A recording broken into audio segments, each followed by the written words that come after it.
you want this jacket? Yeah. Here, wait, let me take those off right away. You got to eat dinner? Yeah. Okay. There's just no noodles. There was what? There was no meat on the whole tray. Oh, was it supposed to be like chicken noodles and you got just noodles? Yeah. What else? Nothing. Coleslaw. Yeah. Well, that's why we went down and I thought I would have gotten you something. Yeah. There you go.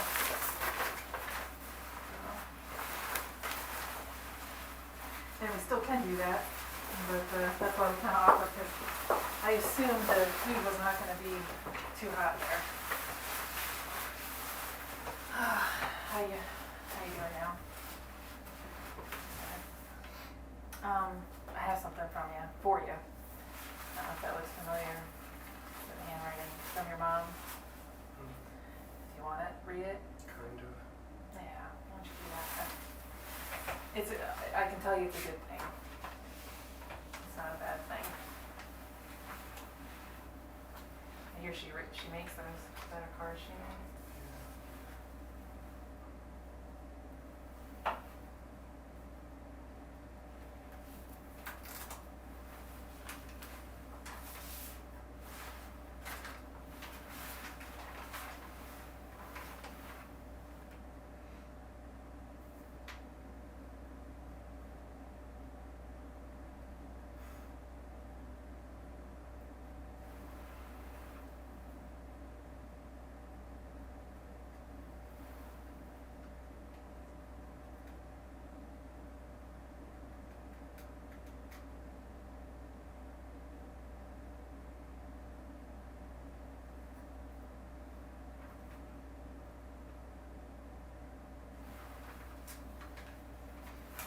You to keep.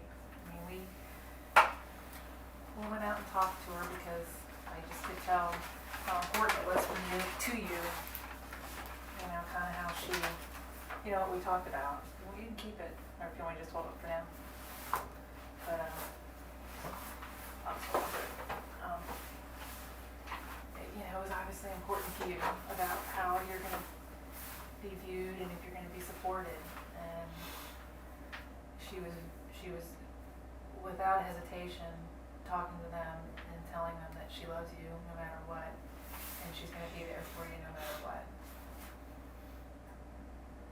And I wanted that to be in her handwriting so you knew that that was true.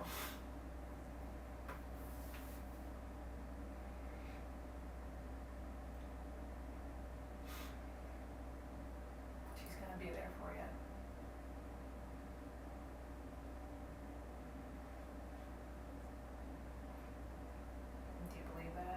Again, I don't know what your relationship is with her.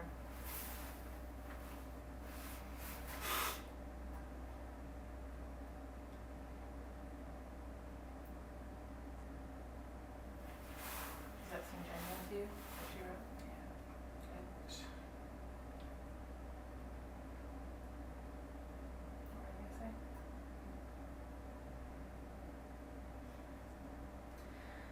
And I'm not here to keep stirring you up. I'm here to talk to you about some things that we know, and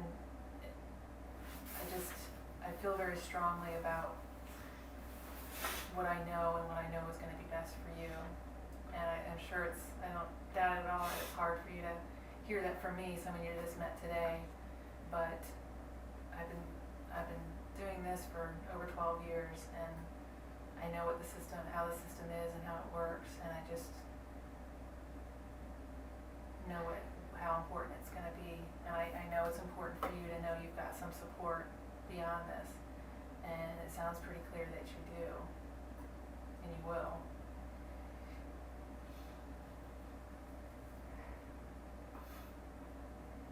How do you think your brothers and sisters will be?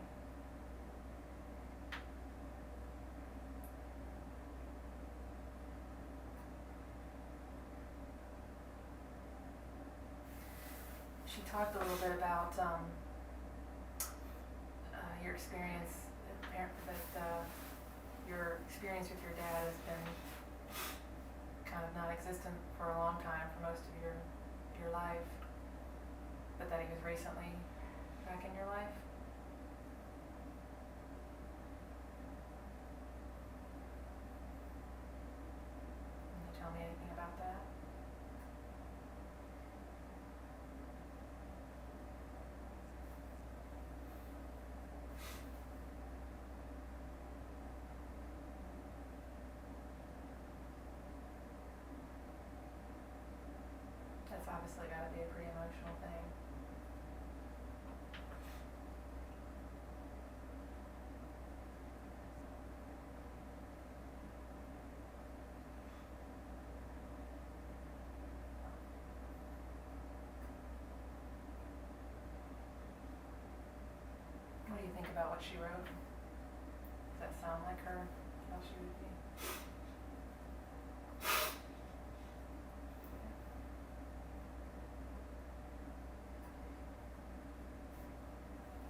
catch you off guard, your dad calling you kind of out of the blue.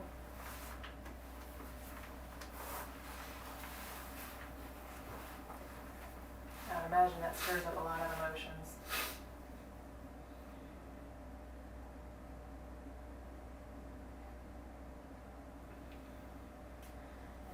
And we've talked a lot about how you board up your emotions, you hold them in, and then you have something like that happen that kind of leaves you vulnerable, where all of a sudden he comes back into your life.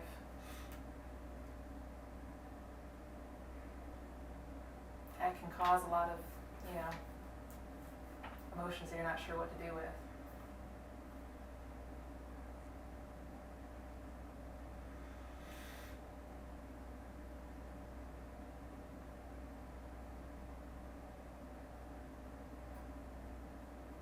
Does that seem right at all, or am I off base?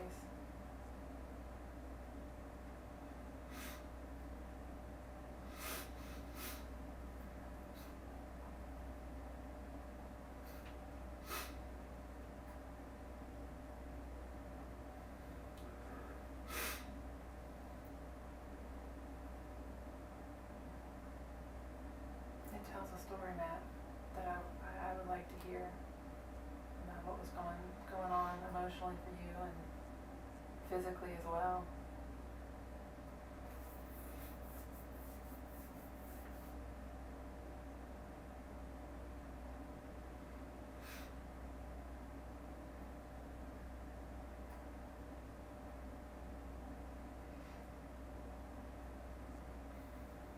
Does it make a difference to you that your mom's going to be there no matter what?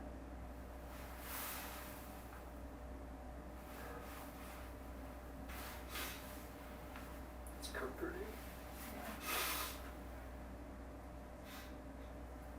Are you concerned that whether it is no matter what? Is there still a fear of that?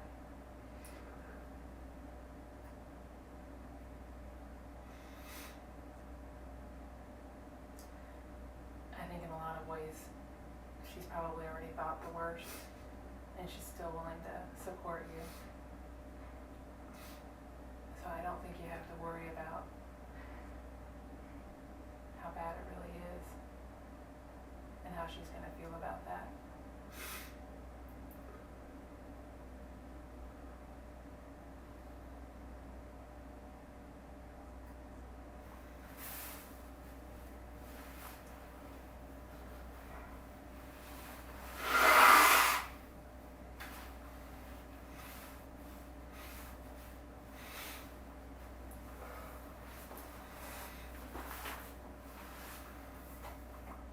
I think she's going to respect you as a man so much more, though, if you come straight with it and allow us to bring the people home one way or the other, that we can bring them home.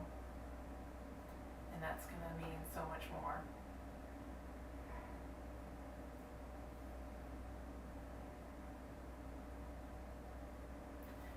We know that they're out there and that they're most likely dead. But still, you can bring closure to the family. And we talked about this before, but you've been in the system.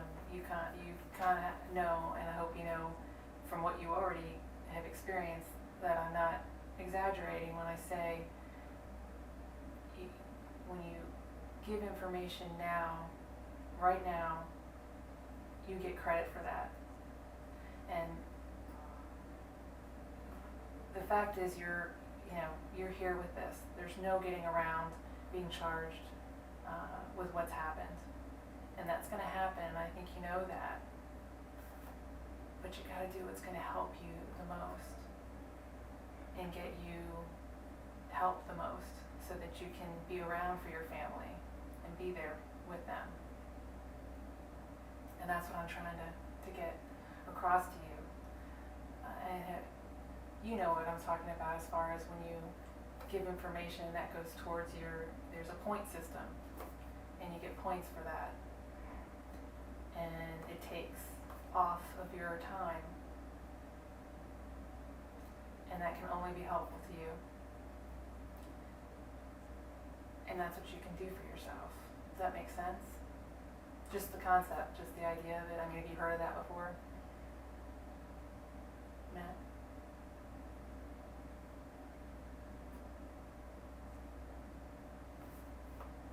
I don't want you to shut down, because I'm trying to help you.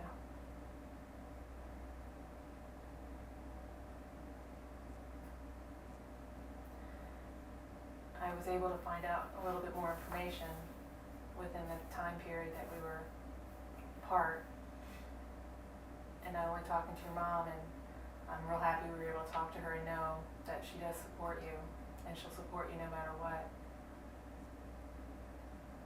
But we got a little, I've gotten a little bit more information about some of the things that Sarah said that happened. And there's just no getting around what's happened. The only thing that there is to get around is coming forth with where they are so that you can get a better deal and survive this and get past it.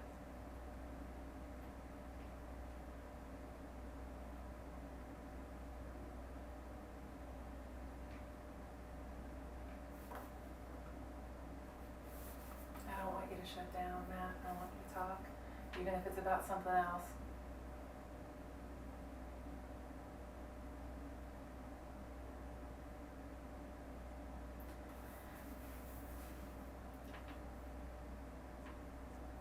I do think that you remember some things, and it's understandable to be afraid to talk about it, and afraid it's going to hurt you, but it's just, it couldn't be further from the truth, because they have everything that they need for you, to charge you, and to convict you. I think you know that with everything that's kind of was left there. But again, it can get you through this in a way by cooperating and letting us know where the bodies are. That's what the family cares about, and that's what everybody else is going to care about. The judge is going to go a long way to know that's what you were able to give the family, that closure.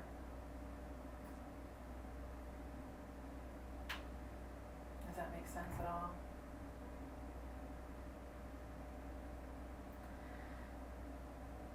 And I know you were asked earlier if you wanted an attorney, and you said no.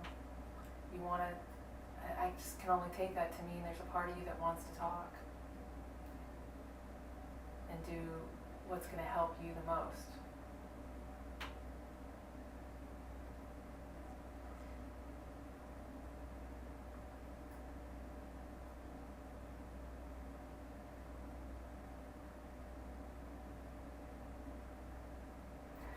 When I say to you, Matt, that I do think you remember some things, again, I don't think it's not that I think you're saying that you're lying to me. It's protection, and I get that. And you may not remember everything. There was a lot that went on. But I do feel that you know where they are. And that's the most important thing. If you don't want to talk about anything else, tell us where the bodies are, so that they can be at rest.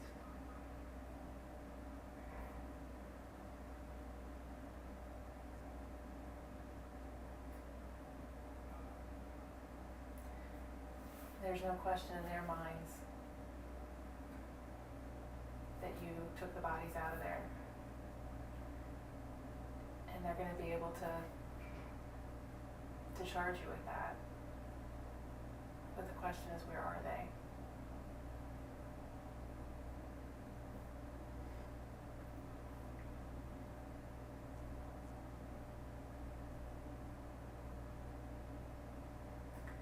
Do you remember when Sarah first walked in, calling her by her full name?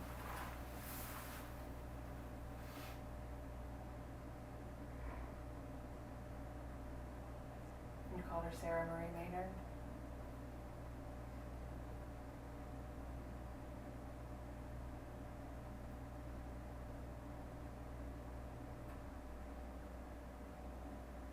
She remembers that when she first came in, the first thing that happened is you hit her brother Kody over the head, and then you asked her if she was Sarah Maynard. And she remembers that distinctly. And she also heard a lot of noises in the house while she was tied up in a room. So she feels very strongly that her family is dead, and possibly even cut up to have the bodies taken out.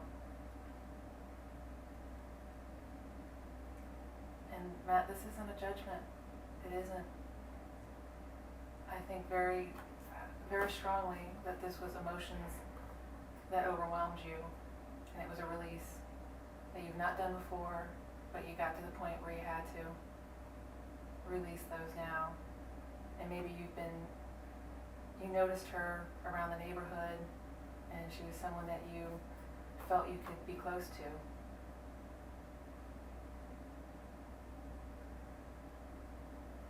And this wasn't completely planned, but it just happened the way it did. But that can all be explained and go towards getting you a lighter sentence.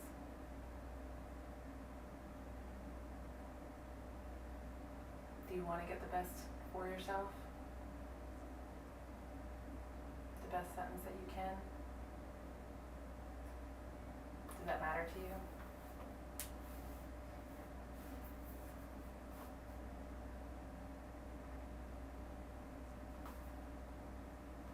No, I don't want you to go away. I want you to talk to me, or I'd like you to. Are you okay?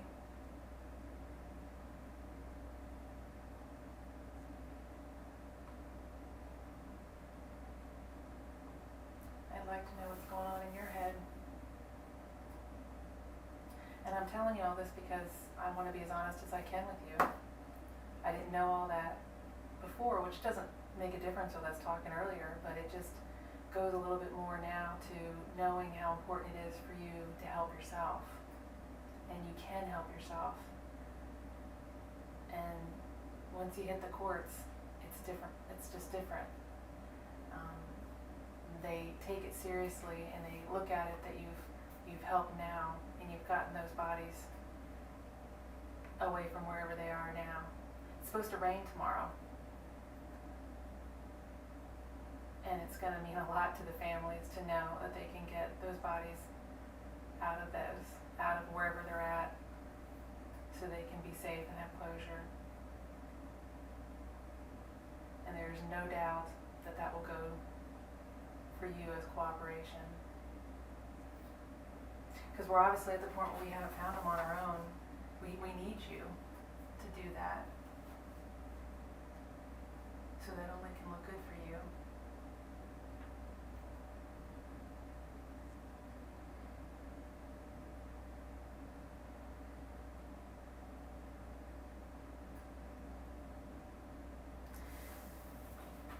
I just get the sense that you shut off when I talk about this stuff, because maybe you think I'm just trying to work you, and it's just the exact opposite.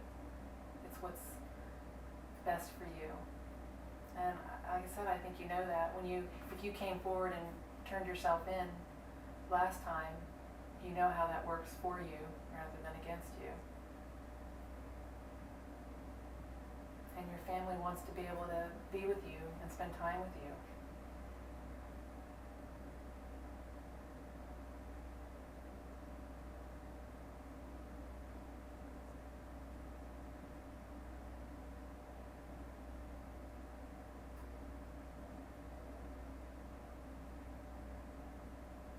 Is there anything at all you think you can talk about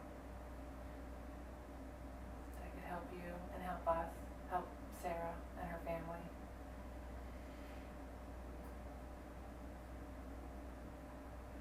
This is the time to do it, to help yourself. I just can't stress that enough. I've seen too many people walk out of the office and think that it's harder to admit it, and it's worse to admit it. This isn't one of those cases where they're trying to build a case. They have a case. they don't have to have the bodies to make a case. We have to have the bodies so the families can have closure and that you can get a better deal with this, which is very important for your family and for your mom, so that you can be there for her. Does that make sense at all?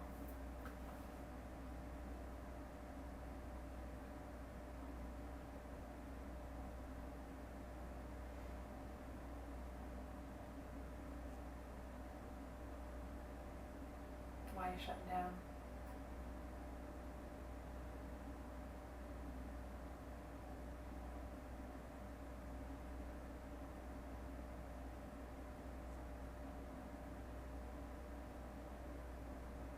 If you disagree with me, I don't mind hearing it. If you don't trust what I'm saying or think what I'm saying is untrue or a lie, I respect that. I'd rather you tell me and we can talk about it.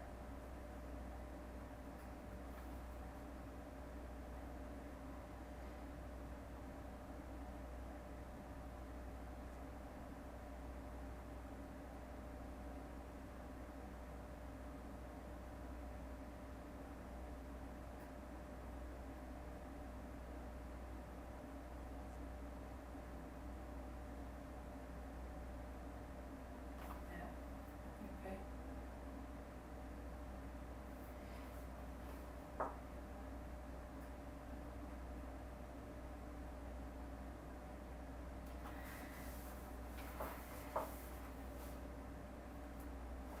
I'm frustrated. You don't want to hurt me. You don't want to help yourself. Because I want that for you.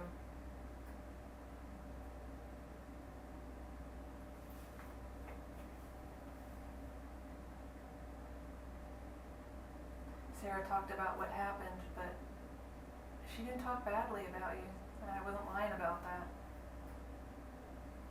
You didn't hurt her, and she knows that. And that's something you can give to everybody, the family and so on, and to your family.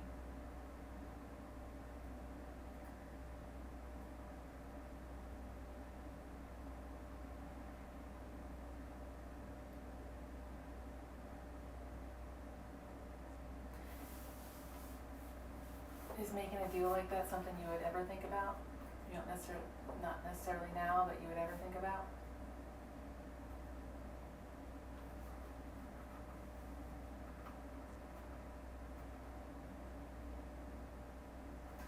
I just don't want to leave here without trying to do whatever I can to get you to do the right thing for yourself. And I know you have it in you. There's no doubt in my mind.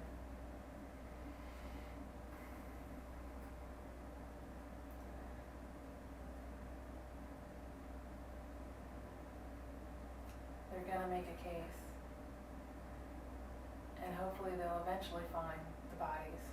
But that's not the way you want it to be.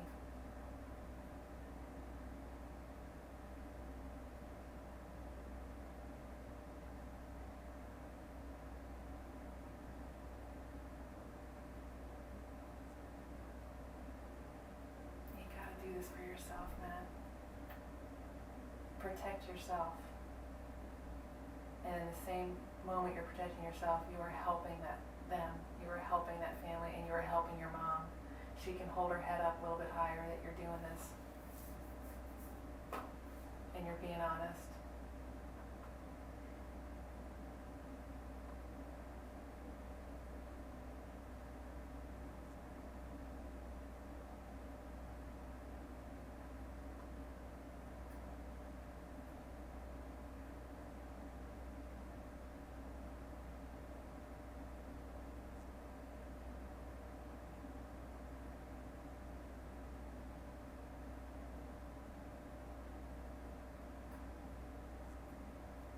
I just wanted to give you another chance especially since we had this and you take that with you, to give that to you and had some time to think about it. It's just the only thing right now that you can do for yourself. because they're going to charge you with all that stuff, with murders and kidnapping. But you can help yourself with it. I know you know that, but that will go a long way. That you gave that up on your own, and you chose to say where they are, where the bodies are.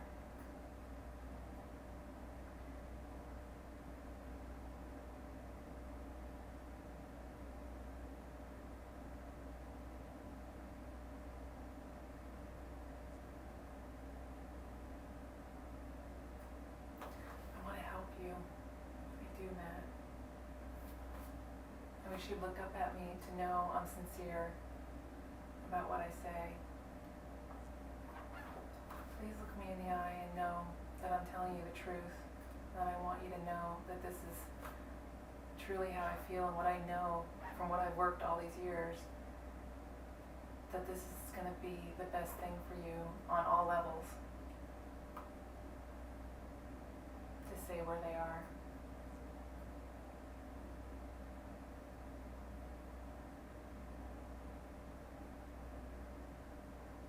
And if you don't remember everything, that's understandable. They have a lot of information that they can put a timeline together and figure everything out. That's not the question. Let's put their families to rest in the right place. That's something you can give to them. And give to yourself.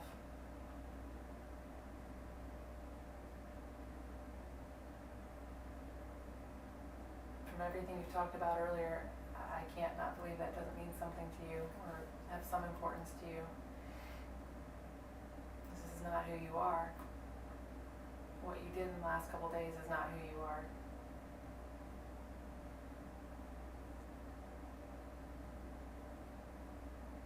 I can only imagine it was a reaction, an emotional reaction, a release, and you felt lost, and it just happened.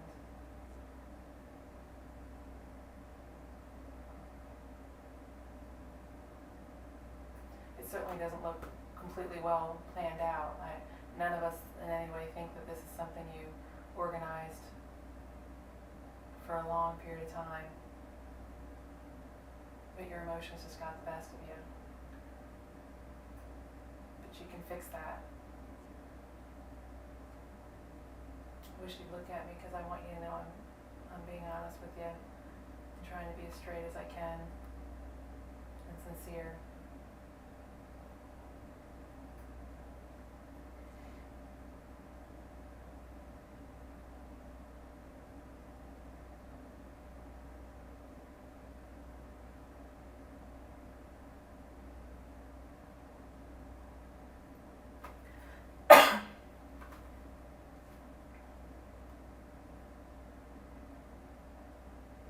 Does it make you feel better to know that Sarah's doing fine?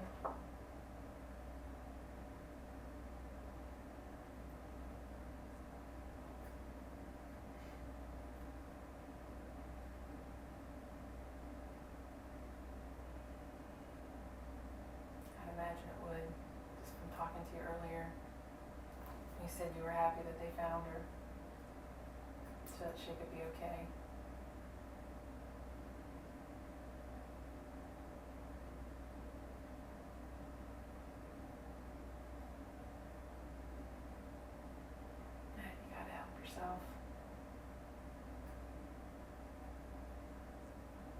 Why don't you want to help yourself?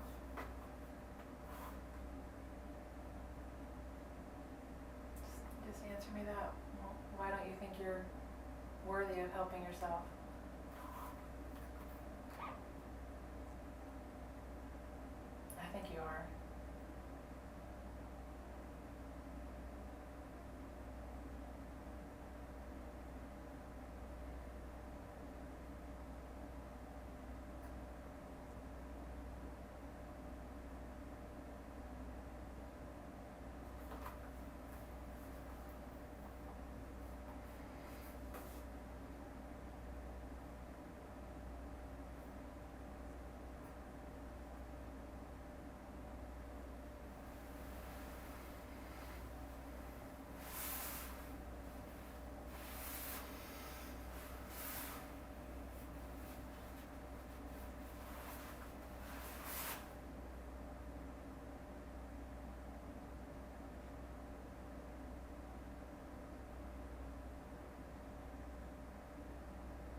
confused earlier when I said that she said you said her full name, Sarah Maynard.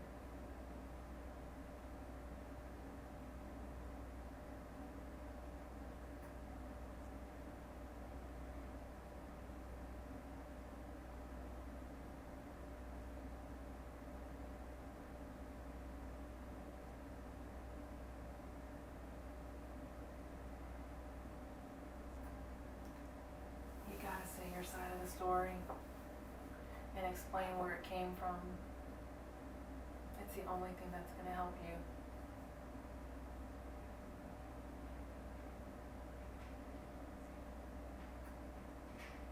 Matt, you deserve that. You're not a monster. You haven't been one. And you deserve to have your word said and what really happened. What you were feeling, what you were going through.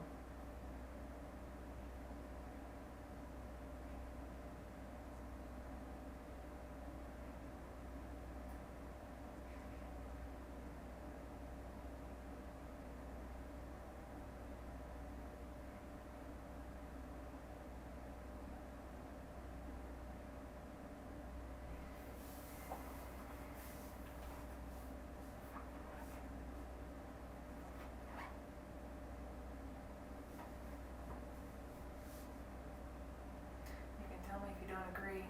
I respect that. I'm just curious what you're thinking.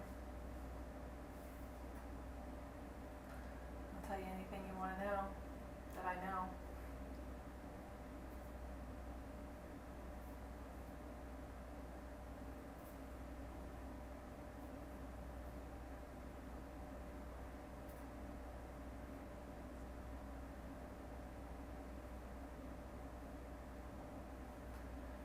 But there's no doubt that they have you in the house, Matt, and that things happened in that house. And that the three of them are dead. We just need to put them to rest. And move on. And let the families move on.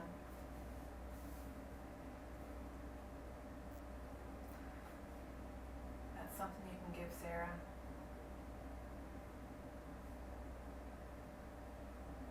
I mean, I know you didn't know her that well, but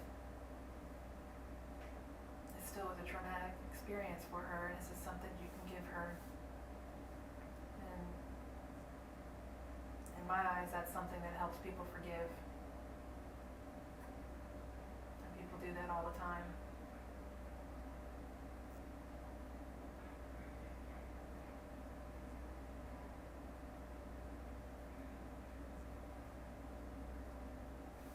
Don't go away, please, Matt.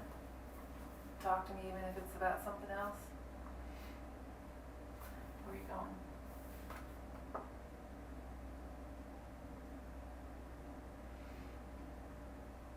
I don't want you to shut down and hurt yourself by shutting down.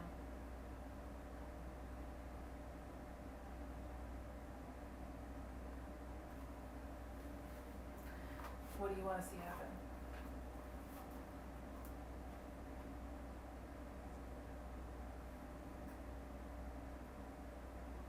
Even tonight.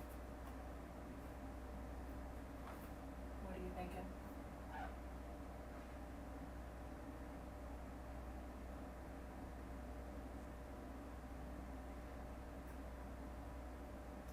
Want me to just shut up? Keep talking.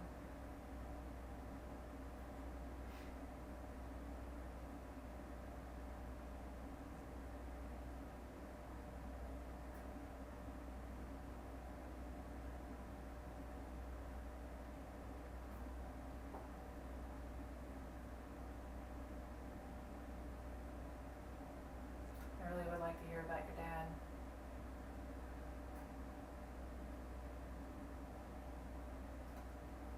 That would be pretty significant for me. If he wasn't part of my life for most of my life, and now he wants to become part of it, which I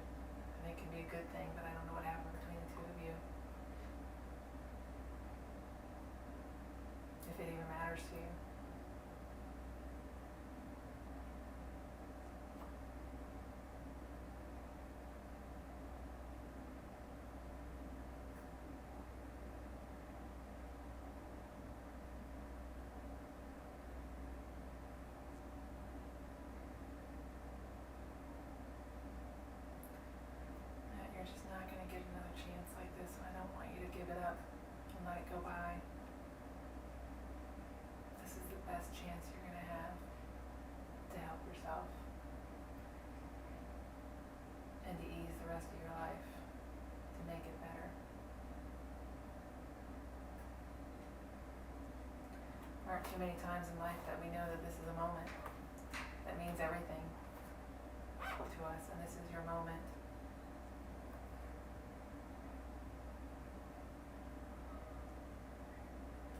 They don't need you to acknowledge guilt at this point. That's not where it's at. They don't need that. They have what they need. And I tell you that just to be honest with you. But that what they do need and what the family needs is bodies. To know where Tina, Kody, and Stephanie are. They all have families. And they're all have tears like you do over their families and not knowing where they are, if they're lying out in the cold.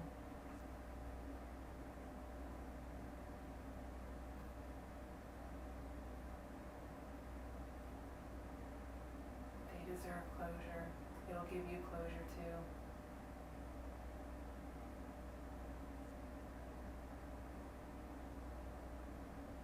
I wish you'd just tell me something. Tell me to go pound sand if you want. Just talk to me.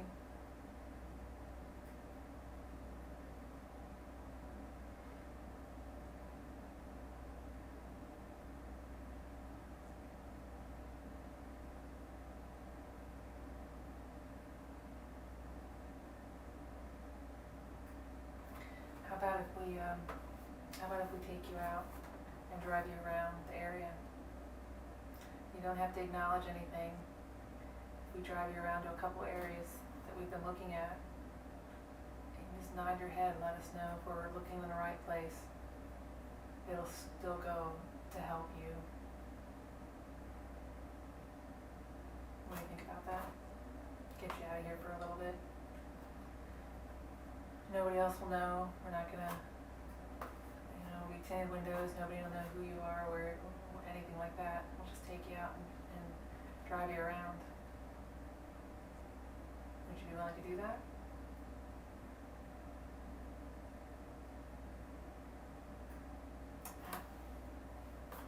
Would you want to do that?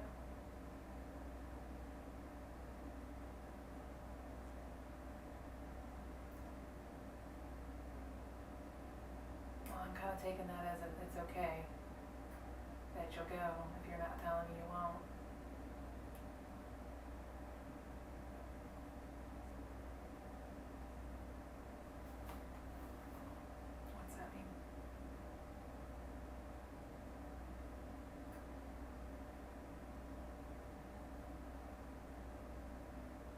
You have a right to your voice.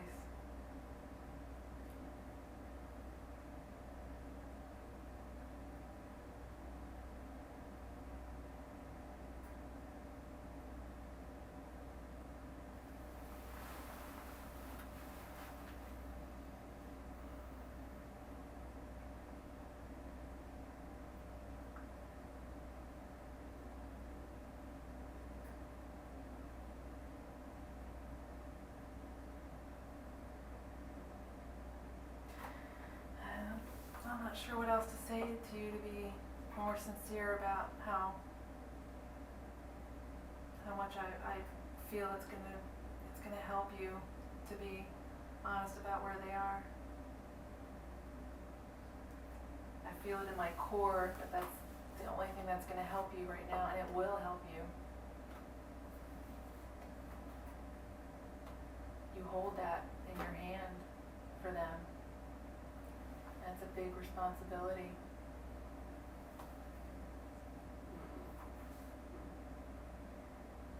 You hold that weight in your hand.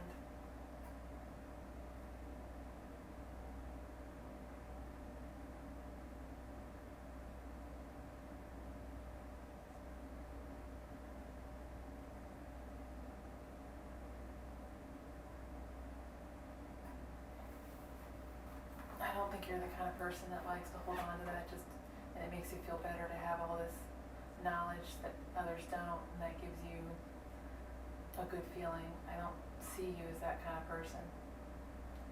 I think it's just weighing heavy on you, and you're afraid that if you tell us, it's going to hurt you in some way with the case, and it's the exact opposite. It's really the exact opposite. I told you I don't remember. I can't help you. Did anything I say kind of strike your memory at all? I mean, it sounds like you did know her from before somehow, because you knew who she was, Sarah.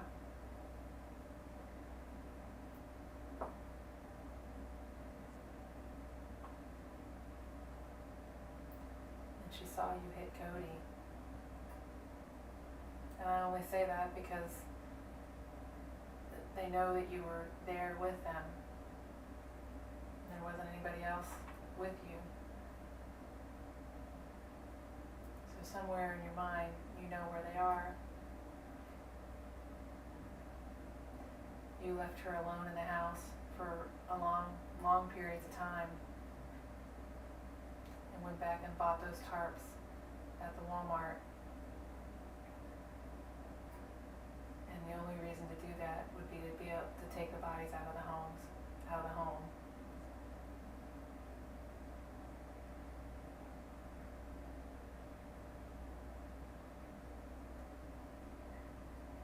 That's a lot of time to not remember.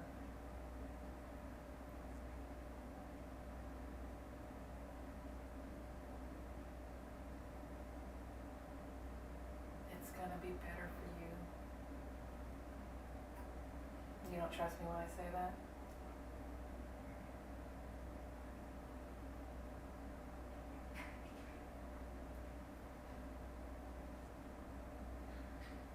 I want it to be better for you, because it'll be better for everybody else as well.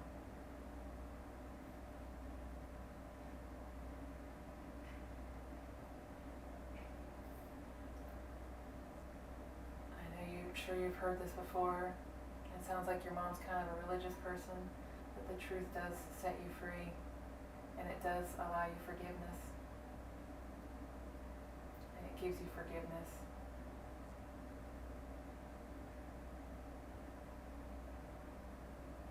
By giving closure and being honest.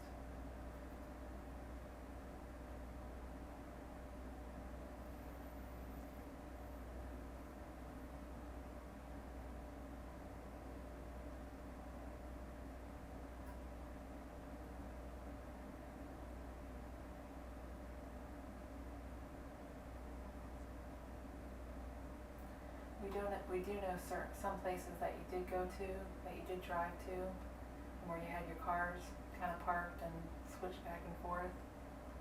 And that's where we'd like to take you to, and maybe if it's a matter of not remembering, but you want to help, that might strike your memory by having you actually out there.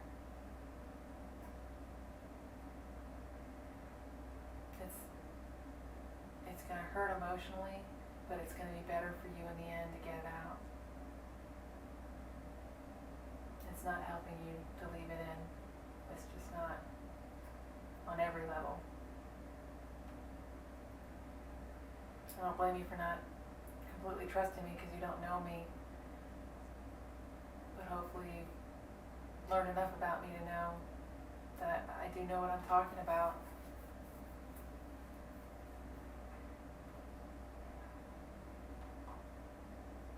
And this will help you.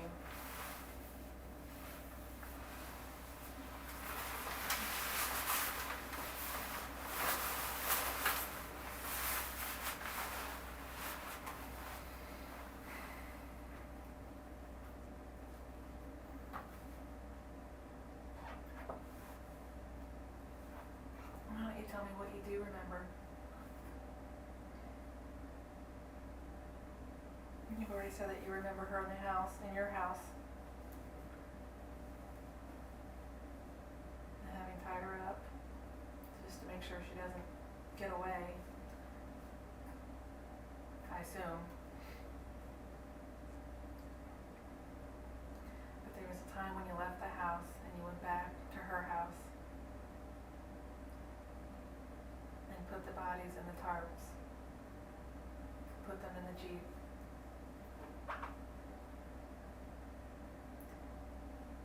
And hid them somewhere.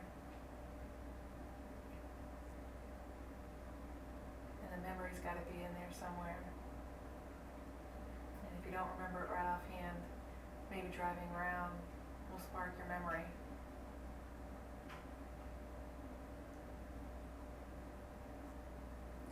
Because I think you know you did it. There's no question about that.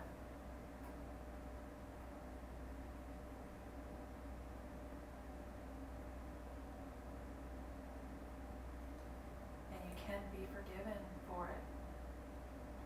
Your family already has. Your mom has already forgiven you for it. She loves you anyway, and your family will as well.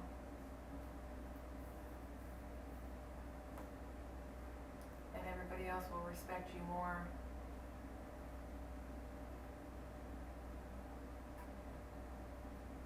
If you tell them where the bodies are.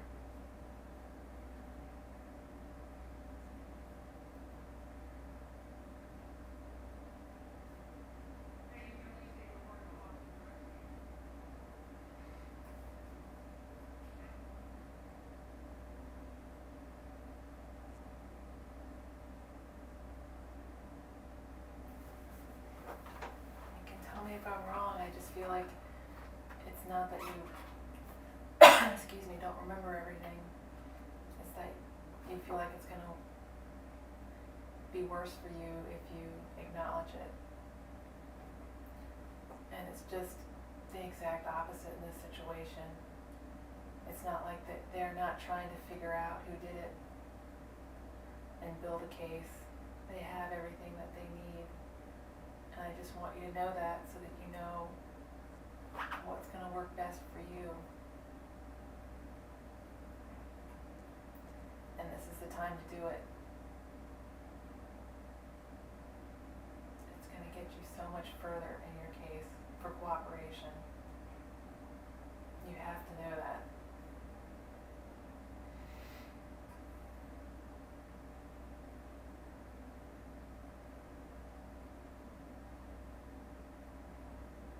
What do you think about driving around, trying to spark your memory?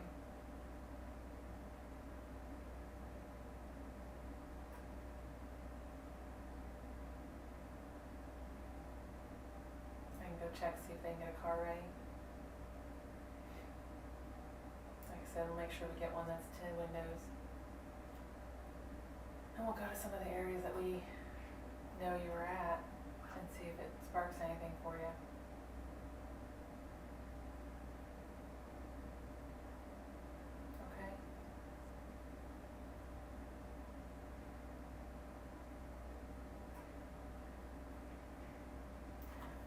I'll be right back. I'm going to check on that, okay? And then I'll be right back. Here's that if you want to look at it again. I'll be right back.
Hey, Matt. I need you to talk to me for a minute because of something, Phil. Matt, need you to talk to me for a minute because of something that Chris asked me, okay? Can you don't have to talk to me, but you need to listen to me, okay? With me? It's Joe. Remember we talked yesterday? I know you kind of come and go, in and out of this thing, but I'm going to recognize that you know what I'm saying, you can hear me because you do respond when you choose to, okay? So even though I don't have the eye contact and the kind of little nonverbal cues that make it more comfortable for me, I'm going to press on because this is an important issue, okay? And as much as you are or have been in control of these interviews by basically doing this, I have to, move on because time is short and we've got some issues we've got to talk about, okay? Now, Karen says that she spoke to you about taking a ride in a car, okay? About us taking you out in the car. I don't know where the FBI gets these ideas from, but about taking you out in a car and maybe you helping us. I mean, she's right when she says that, this issue is just about trying to find these folks so we can determine, for sure if what we fear has happened, and so we can give closure to their families, including most especially for me, because I spent several hours with you yesterday, Sarah, okay? But it's a hell of a risk. I mean, obviously, I don't know if you've had access to any news media back in the jail, but I mean, everybody knows that you've been arrested with, this girl in your basement, and that obviously, you're the guy who's responsible for this whole situation out there. Okay, we can't do anything about that, but it's a hell of a risk for us to take you under those circumstances out of this building in a car or whatever, and I mean, it's just a risk, okay? So I want to be really clear before I try to get approval for this, since the FBI can't make this decision, it's got to be the sheriff. I mean, and I can't either. It's got to be the sheriff's office, which means we've got to talk to the sheriff. I want to get some sense, rather than this kind of catatonic, comatose, non-responsive thing you do, about whether or not, you're willing to try and do this. Because here's the thing, and I don't know exactly what Karen's been telling you, but the truth of the matter is this. They are going to charge you with this whole kit and caboodle. There's enough crime scene evidence there at the scene, enough blood, enough everything, that it's, whether we find these bodies or not, through you helping us, we find them on our own, somebody stumbles on them, or we go out and don't find them. I mean, if we don't find them, it's not going to make a difference in the charges. Tomorrow, you're going to be arraigned on a kidnapping charge, but before the next grand jury meets, whenever that is, you're going to be arraigned on these murder charges too. Because from what the crime scene people tell us in terms of the volume of blood, the stainage, the spillage, and all that package of stuff that's out there, the bits of flesh they found, the whole 9 yards, they have enough to make that case, okay? So this isn't about how you're going to be charged, okay? Obviously, the kidnap, the sexual assault against Sarah, all that's going to be part of the package. Tomorrow it'll be kidnapping. You'll get a bond that's going to be through the ceiling somewhere, if you get one at all, which you probably won't. And, you're going to be in custody, you're going to be charged, okay? I'm not trying to float any bullshit here with you. I'm just trying to be straight up with you. It doesn't make any difference what happens in terms of the bodies. What the truth of the matter is, though, is that tomorrow you're going to be arraigned, okay? Once you're arraigned, you're in the process, it starts. You'll have an attorney signed to you. I understand they told you today that Alfred, your public defender, you said you didn't want one. That's fine, that's cool, but they will give you one tomorrow, and once you get that attorney, they're not going to let us talk to you again. So the window of opportunity for you to do anything positive in this case, okay? I don't mean to suggest to you that telling us, that taking us out tonight and showing us where the bodies are is going to make this all go away, and we're even because you did the right thing today, and nothing's going to happen to you, okay? But certainly, where decisions have an opportunity to be made down the road, okay, potentially, and I can't, guarantee these things, what facility you might go to, where you might go, what might happen, that all can be affected, and the attitude that the people in the system are going to take toward you can be affected by the fact that you decided at this point to do the right thing. I don't know what all is part of this package. Okay, they told me that they talked to your mom. She wrote a very nice note. They tell me she's a religious woman. I'm a very religious guy. Okay, I don't know what your religion background is. I think somebody said that maybe you're into Buddhism or something like that. I'm not sure. Okay, but I realized that your mom said in her note that she acknowledges that you're involved in this thing, but that she's not going to hold it against you because she loves you no matter what. So you're not going to burn any bridges with your mother. She's already knows what the situation is, okay? But certainly she's encouraging you, as we all are, for the sake of the people that are left, that are unaffected, that are still alive, that can be impacted by this, to help us know where this is. You know, Chris is telling me that you're saying you don't remember. I'm sorry, I just flat out don't believe that. From what Sarah told us, you were part and parcel of what was going on. You were completely cognizant and aware of everything that was going on with her. You knew how to answer her questions. I mean, you weren't in some other world. Okay? I think you're a smart guy. You've been through the system. They tell me you did 7.5 years in Colorado. Okay? I think you're a smart guy. You're well read. They've seen the books that you had at your place. You know how to take care of yourself. You're in great physical shape. You're no dummy. You're not some crazy Jeffrey Dahmer walk job that walked in and lost all your marbles. Okay? You're a guy who knows what he's doing to some degree. Now, whether or not you had, different issues that contributed to why you did what you did, I don't know. Only you can tell us that. But the truth of the matter is that right now, you can do one thing and only one thing to help you.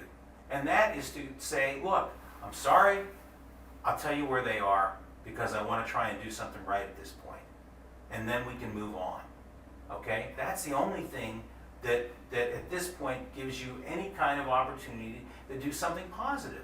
And no matter what we've done in our life, no matter where we've been, no matter the mistakes that we've made, and I've made plenty, we are where we are at this moment. We can't undo what you did over this last week, okay? But you can make a decision now that says, from this point onward, I'm going to do the right thing. And that right thing is, tell them where the bodies are. You don't have to give me a full confession, or if you want to talk to Chris, you don't have to tell details about what happened. It doesn't matter in terms of the case. But I feel, maybe I wouldn't feel this strongly about this if I hadn't spent all that time with Sarah yesterday. But I can't just say, oh, well, what the hell? He doesn't want to say anything. She's just going to have to suffer through this until there's some closure somewhere down the road. She's not about seeing you punished. She's not about, having you convicted. All she wants to know is for sure, even though she fears it, because I had to deal with the question 3 or 4 times yesterday. She just wants to know for sure, are my brother and my mother dead or not? Okay? And I know you know that, and I know you know where they are. Okay? You went out in the middle of this whole thing, and you bought garbage bags and tarps. Okay? You didn't just leave the bodies laying there. You didn't just haul them down to the end of the block and dump them in some field. Okay, you had some type of a plan, whether you had it going in or you devised it after you were there. Okay, but you went back, the tarps and the bags were found at the scene, and you must have had, you had some plan with what you were going to do. She said, this is horrific, but she said she heard chopping sounds coming from the bathroom. Okay? And that, so obviously we feel some degree of from this evidence there, some degree of cutting or dismembering or something went on, and you put them in bags, and then you took them somewhere. We just want to be able to recover those bodies. It doesn't matter about the details. You don't have to tell me what happened. You don't have to remember anything else. But you've been all over this county. You go out in the country. You go out in the fields. You go out all these different places. Okay? We need to know where to look to find those bodies. But before I take you out in a car under some premise and risk, escape, car accident, injury, or any of those other things that can happen, I need to have some sense that you're willing to help us do this. Because it's a heck of a risk. It's a risk media-wise. It's a risk for you. It's a risk for us. Only you can decide whether to help yourself or not at this point. I can't force anything on you. I can't do anything. Chris came in here and she's got a psychology background. She works a lot with people that are in need and trying to help them through their circumstances and situations. And I don't know if she did any good for you or not. She certainly is on your side from what she's told me when we've talked after this. And I don't know, exactly what angle she's trying to do to encourage you to do this. But I mean, the truth of the matter is, and I can tell by the way you're sitting there covering yourself up, you're fighting the urge to tell or not tell. You're trying to decide. You're trying to make a decision about whether or not you're going to tell me the information that I'm asking for. Okay? It's not about whether or not you remember. It's not about, granted, you may not want to admit this, like you think if you keep it inside of you, some way you don't really have to own it until it happens, but trust me, from the moment we broke into your house, found you and found her in the basement, you owned it all. You own it all. Okay? You can't do anything about the part of it you own. But you can do something about what you do with it from this point onward. And that something, that one thing that is positive, is to help us find those bodies. So we can get them buried, so we can bring some sense of closure and start the healing process for Sarah. And so we can, we can take care of that issue. That's the one thing you can do. That's the one positive thing you can do. So that as time goes by and you see your mom or you see whoever else that's involved in this package, you can say, Mom, I'm sorry. I hope you can forgive me, but you got to know that I did the right thing. When they finally confronted me with this to bring some peace and closure, I did the right thing. And that's what this opportunity is about. Now I'm willing to dress you up in a tuxedo and take you around in a limousine if it's going to help us find those bodies, if you want to do this for yourself. But if this is just your kind of way of not responding to some offer she made you, or whatever else, then I'm not.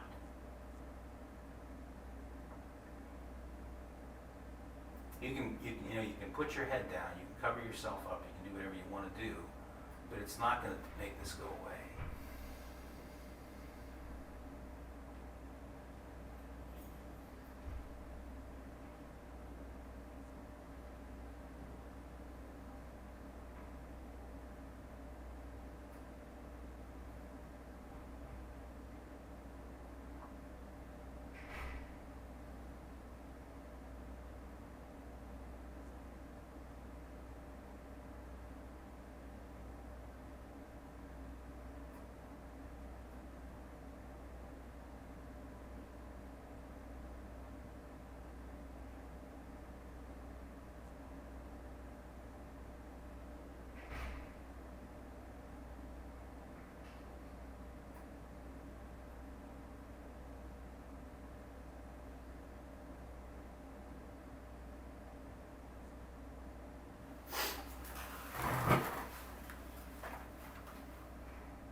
Yell anymore, are you? I'm sorry.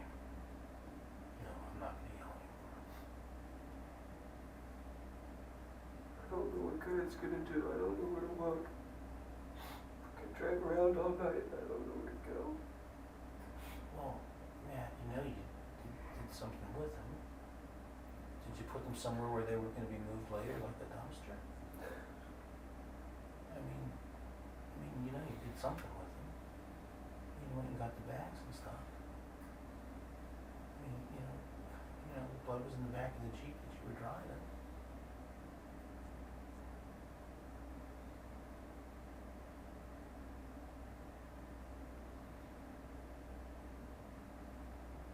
I mean, where do you think, I don't just think you wandered into the house on that day, and things just happen. I mean, unless you tell me that, but it seems like you must have had some idea. Whether you thought specifically about where you might ever do this sort of thing, or whether where you just kind of decided, but you gotta know. I mean, you remember going to Walmart, you remember you bought a turkey sandwich. I mean, you gotta know. You can believe that you don't know when you know so much about everything else. So I don't know that woman's name. This one. Is it Chris or Karen? Chris. Why'd you call her Karen? I called her Karen. Several times. well, if I did, it's just my mistake. My name's Chris. I didn't think I did that, but I don't know. I don't really even know Karen all that well, but maybe it's just the C thing, you know, Chris Karen. I've started to call you Warren a few times too, so I don't know. Maybe I'm just getting old. But her name's Chris.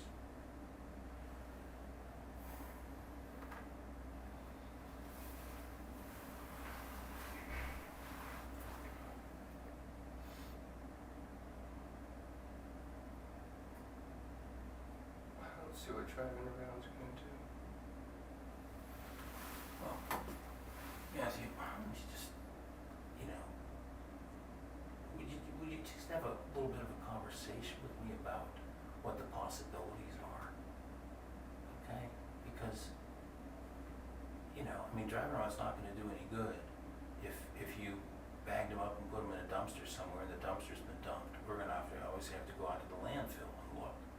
Driving around's not gonna do any good if you know, put them in, you know, a lake somewhere. I mean, we're gonna have to get a boat and go out and look. You know, driving around the road's not gonna do us any good if you, I know you like it out in the woods, if you haul them out somewhere into the forest or, you know, put them up in a tree. But, I mean, you know, it's gonna be up to you to decide to tell us. You know, the point is in the right direction, to give us some kind of lead. And it took too much work and too much effort to just not know. Now, I mean, if you just pulled off to a random spot along the side of the road, give me an idea where that, you know, what stretch of road and where it might be, and we'll go look there. And you know, if you didn't have a plan and you just put them in the Jeep and you just pulled over somewhere, there's weeds on the Jeep, so it looks like you probably pulled into a field somewhere and that's how the weeds got on there. If it's a random place, give me an idea where street it might be on or off of. But you gotta be able to narrow the field down from the whole county. I mean, maybe you do know specifically. If you do, I wish you'd just tell me. But if you don't, at least give me an idea. I was along this stretch or that stretch, you know, it was dark and I remember a cell tower or a red barn or something and I pulled into an area there, I'm not sure where it was, and I just dumped them there, you know? But you gotta know something. You know too much about every other part of it.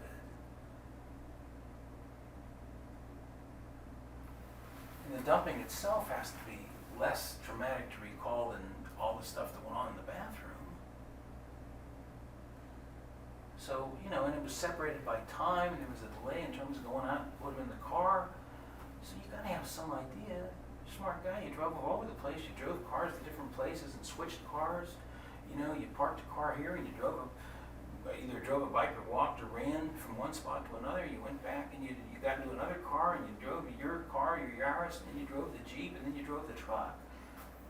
I mean, you know, there's a lot of thinking there. Nobody's gonna, you know, I mean, you gotta know.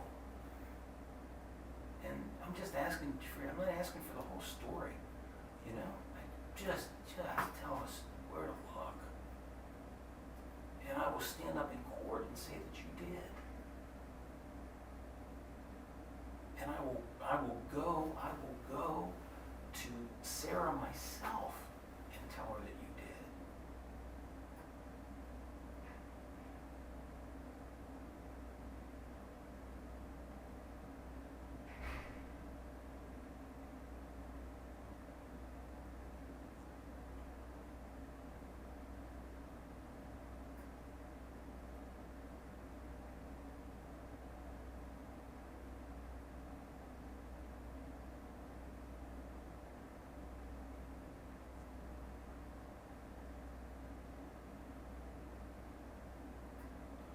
Bunch of this isn't making sense.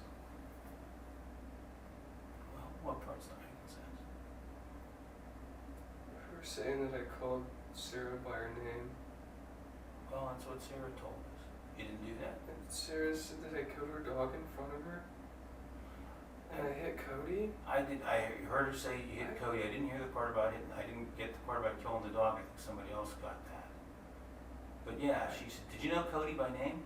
No, you guys have been saying this. Okay, all right, well, I wasn't sure. I don't think I used the name.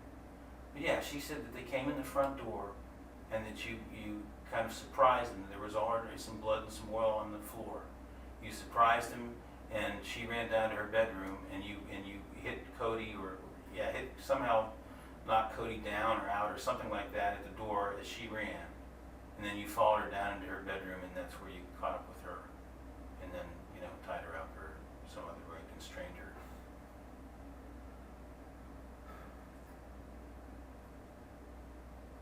How does that not make sense with what you recall?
Matt, how does that not make sense with what you recall? He raised the question, I'm just trying to help you get some clarity on it.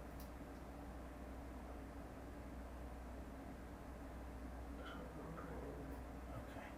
How did I know her name? Well, you're in the house for a period of time before, because what went down with the mom and the friend took place before they got home from school.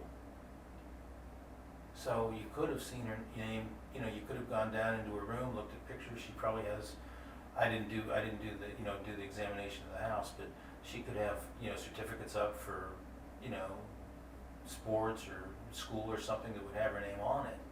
And you had some time, so that's one of the things I thought was possible. Everybody else was saying, oh, he must have known her and been stalking her for months and all this stuff. And I said, well, not necessarily, but I don't know. But of course, when she said that, then we thought, well, that certainly doesn't make it sound like you knew more than just random. But I thought, well, he had time in the house, so it'd be natural to look around.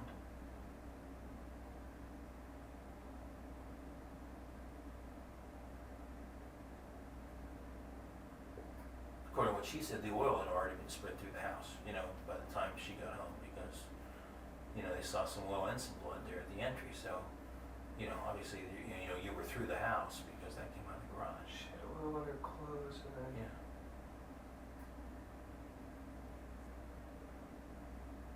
Well, the oil was spread. If she fell or went down, or if when she was getting tied up or whatever, she could have easily gotten it on her clothes from the oil that was in the house.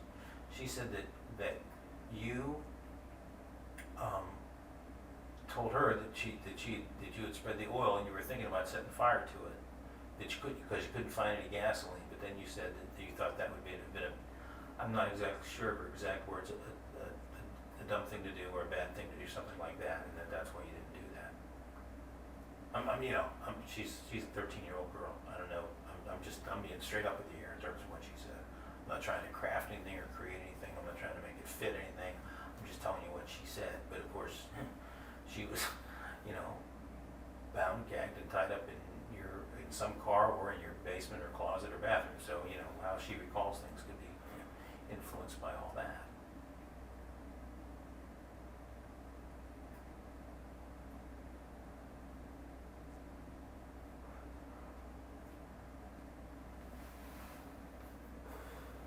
But Matt, let me just skip. I don't think driving around's a good idea. Okay, all right. Well, let's just talk a little bit more then. Do you think that we can, as we move ahead, at some point you remove her from the house, you take her, you go over and change cars, or you leave her in a car for a while, come back, put her in your car, and take her to your house and secure her there, okay? then, at some point, you go back to the other house. Now, whether you go back, are there for a while trying to figure out what to do, working with the others, or, and then go to Walmart thinking that you need, some bags and some tarps, and to get a sandwich because you're hungry. And then go back after that, because obviously the bags and the tarps are found back there in the garage. They're laying right next to the two purses that belong to the two women. Okay?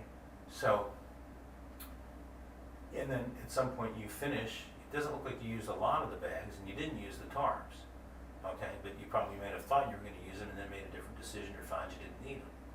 But then at some point you had to have loaded the bodies into either one at a time or all at once or in some fashion into the Jeep, and then drove the Jeep somewhere to get rid of them. Now, where could that have been?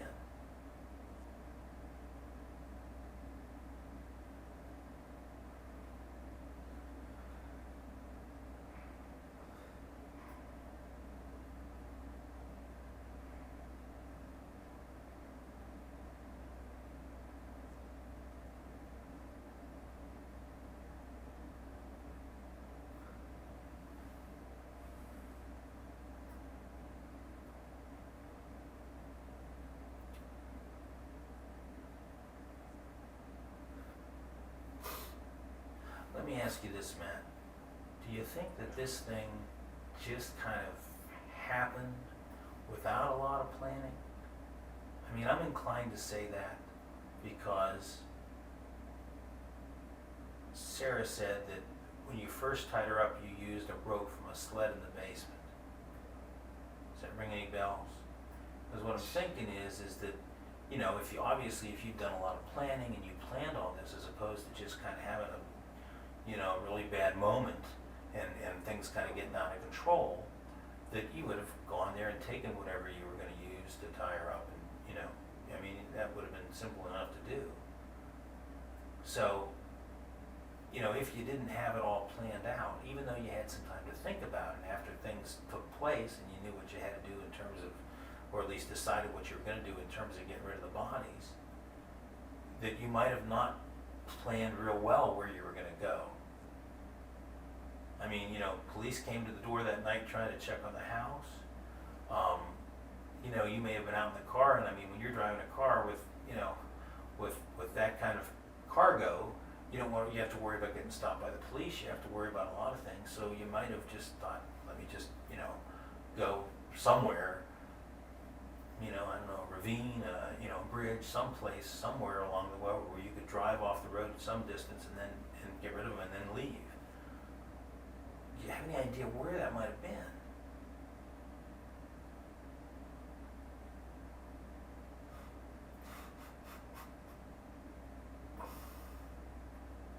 You have to know. It's a decision whether or not you want to tell.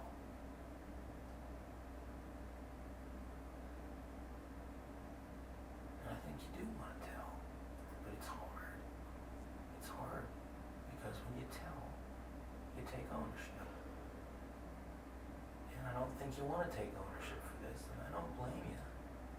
But that's the only way we can move on. If we made this case on fingerprints or a shoe print or something like that. I don't remember any of it. Well, I don't I'm remember trying to hurting help people. I don't remember it. Well, I'm not asking you to remember hurting people. I'm asking you to remember getting rid of some garbage bags or some other combination of those people that are missing from that house. That's what I'm asking you to remember. I'm not asking you to admit to hurting anybody. I'm not asking you to admit to anything. I'm just asking you to help me figure out where those bodies are. Okay? It's got to be in there somewhere. There's got to be a way for us to get it out. The problem is that you remember all the things that you need to remember, and I understand that the altercation that took place between you and those people is something you might want to block out. And what you did in an effort to get rid of the bodies might be something you want to block out. But the actual getting into a car and driving and going somewhere to get rid of them, to free yourself from that, okay? Unless you're a guy who just gets really turned on by blood and gore, wanting to distance yourself from that should be something you do remember, because it's like being free of it. It's like, well, I got rid of that. I don't have to worry about the police finding me with it, I don't have to look at it, I don't have to worry about it, and now I can just go back and take care of Sarah. But that part you should be able to remember. You know, I don't know if you would have driven them from out there all the way back into your place and dumped them somewhere near your house, in a park, in a rock pit. I don't know. I don't know if you put them out somewhere by the ball fields where you parked and changed cars. I don't know. I don't know if you go out into the country, one of those places that you know so well, that you used to camp, spend your summers, tree climb. I don't know, but you've got to know. I mean, we know all we need to know about, the events in terms of, what and who, but we just don't know the where, and that you can help us with. But you got to make a decision. And it's a tough call. But the sooner right now, it's not going to change my opinion one bit in terms of thinking less of you, because I know it's yours. It's going to change my opinion in terms of appreciating that no matter what you've done before, right now you make a decision to do the right thing. I don't know what your faith is, but my faith is one that really embraces mercy. I'm a part-time preacher, and I preach all the time that God's all loving and merciful. And I don't know if you believe in God, but the mercy aspect extends not just from God to the people who believe in Him, but also it requires the people that believe in Him to be merciful as well. There was an exchange between Jesus and the apostles when they were having a hard time forgiving people, and He said, you must forgive others as God forgives you. And they said, how many times? 7? And He said, no, not 7 times. 70 times 7 times. And that didn't mean 490. That meant every time completely, as long as they're repentant, as long as they're sorry for what they did. That's what I live by, okay? That's what I live by. So trust me when I say that with repentance, comes an acknowledgement. This is what's required. You acknowledge what you did, and then you resolve not to do it again and to do what you can to make it right. So that means if you take some money from somebody and you're sorry, that you acknowledge you took the money, you express that you're sorry for doing it, and you pay them back as you're able. Well, in this case, obviously only God can return life, okay? But the ways you can pay back in some portion what's happened here, to show that you are truly sorry and earn my forgiveness and the forgiveness of people like me, is to say what you did. And I don't mean the details of it, but I mean to acknowledge it, to own it, and to do what you can to fix it. And what you can do, you can't bring them back, but we can give them a decent burial. And we can't undo Sarah's tough week, but you can give her the closure and the decent burial for her brother and her mother. And you can honor, your mom and what you believe by doing what she wants in terms of cooperating and helping to find those bodies and bring this closure. Those are big steps for a person in your position. Most people are going to say, well, I don't know about most, but a lot of people are just going to say, I don't give a shit, this is all about me. And those cops can go fuck themselves. But that's not the tack you've been taking. You've agreed to talk with us. You haven't been a prick, you haven't, taken a swing at anybody or done any of that stuff. But this is the opportunity to try and to embrace that mercy that God extends, and that those of us who believe in Him extend, and do the right thing. It will help you somewhat, to some degree, as much as you can help yourself down the road. But it's not really about that. It's not really about some of those little things it could do for you. It's really about whether or not you're ready to be the man.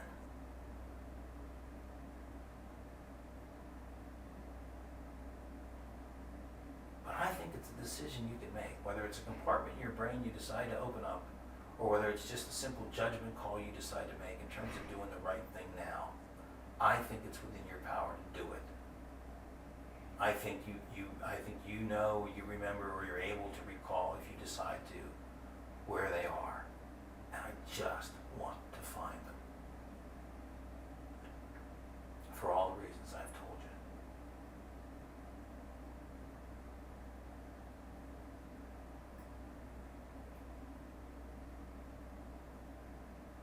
but you've got to know where they are. At least you've got to be able to narrow it down. You may not have an exact spot, but you've got to know where we can look.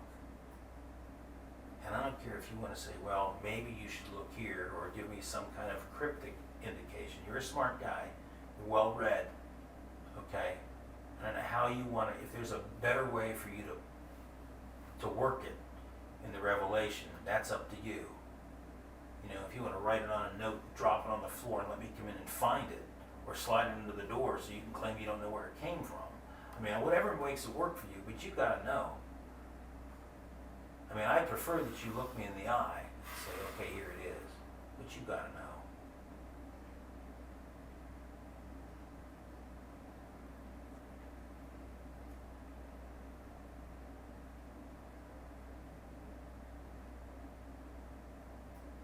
I'd help you guys if I could. I don't know. I can't think of it. Can we try to walk through it a little bit to see if it comes back?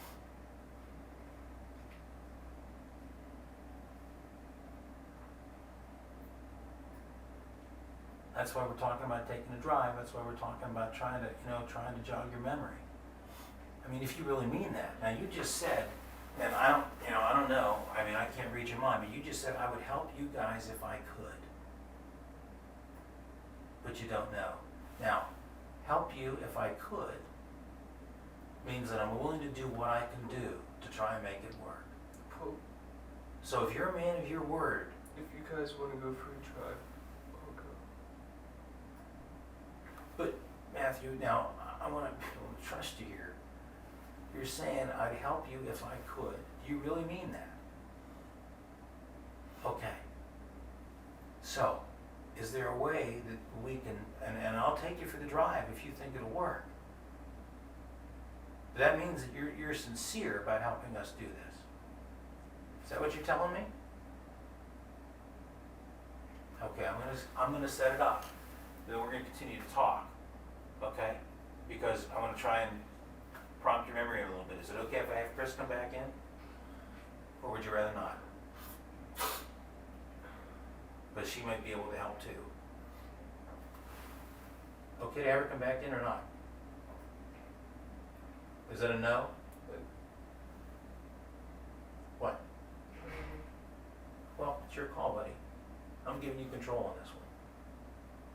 Because I want to try and work through this. I'm the most familiar with the case. But you know, I mean, I don't know if she's been someone's, you know, if she's making you feel better or worse. I mean, I don't know how that works. You know, for you, only you can decide and direct me on that. But you said, I would help you guys if I could. And that's a big step.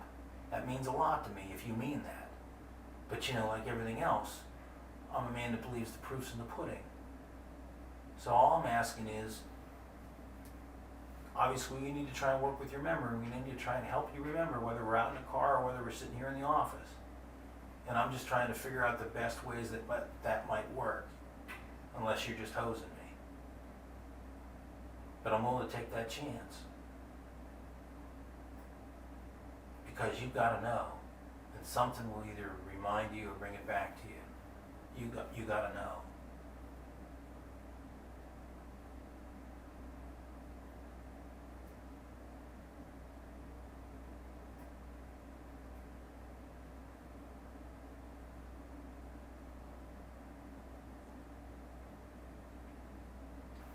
Let me get this started, then we'll talk some more.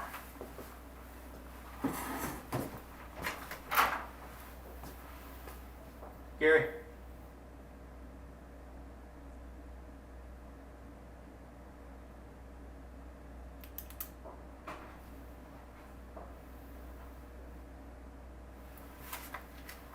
Call the sheriff and tell him I think that it's worth the risk.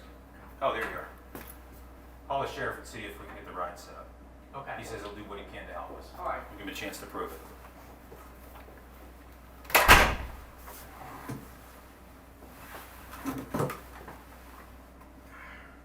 You remember being at Walmart, right? You said you bought the tarp and you said you bought the turkey sandwich. Okay, now you said that. I wasn't sure. Okay, so you remember being there. And a turkey sandwich, you said. Sort of. I mean, you guys said I bought a turkey sandwich yesterday. No, I think pretty surely, well, okay, you remember buying an orange shirt. I can just tell you, show you the receipt.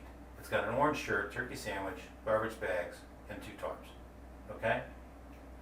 So, you leave there, I'm assuming that sometimes after that, because why else would you be buying the bags and the tarp, that you leave there, and you were there in your Toyota Yaris, okay? We have that on the video, okay? So at some point after that, you have to leave there. I don't think you took the Toyota back to the house.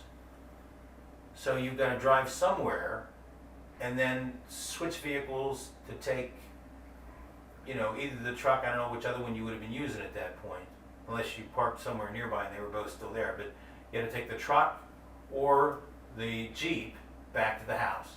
I mean, and then at some point after that, you had to put something in there, okay? And I don't know if you're disassociating, if you considered it to be, you know, trash or some other bags or whatever, you know, but you had to put something back in those vehicles, in the Jeep, because that's where we find most of the blood, we're guessing, okay? And then drive it away somewhere, get rid of that, drive the Jeep back, and then at some point you drove the truck away because the truck was found near where you were stopped by the police that night, a couple hundred yards away, the next night, Thursday night, okay? So try and get back into where you were at Walmart, where you went, and where you would have gone afterwards.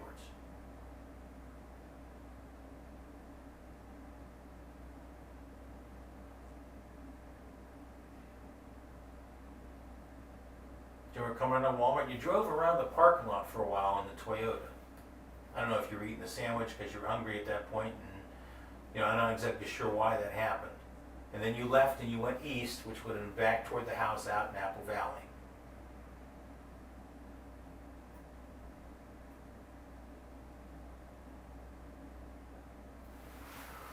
You gotta know, Matt. I think this might be a mistake. You guys are gonna confuse me and keep me out all night. No, we're not. We won't even take you if you don't want to go. I'm gonna get. Okay, we're not even going to take you if you don't want to go. But you said I would help you if I could. Yeah, but the more we talk about it, the more confused I get, and I. Well, I'm trying to prompt your memory now. I don't have to give you details if you don't want them. Do you remember anything about taking them out of the house? I drove around the parking lot. Yeah, you drove kind of around a little bit. Maybe, I don't know if you're trying to decide where you were going to go or what, but that's what they showed us on the video. I headed out to my mom's. East. I mean, you know, we that back toward Apple Valley. We weren't thinking of your mom's. We were thinking of the fact that you're going back to the crime scene because you just bought bags and tarps.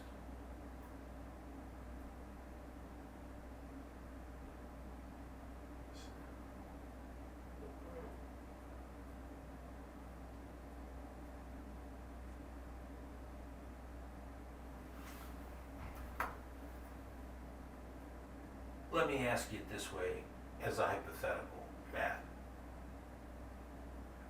Not talking about this specific situation, but if you were at your mom's or in that area in Apple Valley, okay, did you know the house we're talking about in terms of when I talk about where Sarah lived? Okay, you know that house. I seen the cops had the caution tape up. Okay, all right. But when you're out driving in the area, okay. If you were going to leave that house, if you, because we don't lose the ability, even when we're doing things that are out of the ordinary, crisis, panic, and different things like that, okay, different times of our lives we go through different phases. We don't lose our ability to think, you know, logically and get certain tasks accomplished, okay? So our thinking wouldn't necessarily change that much from what we might talk about hypothetically. But if you were there at that house, and you were having to get rid of, you know, bags or wrapped or something, you know, of significant size, where do you think you would go? From my mom's? Yeah.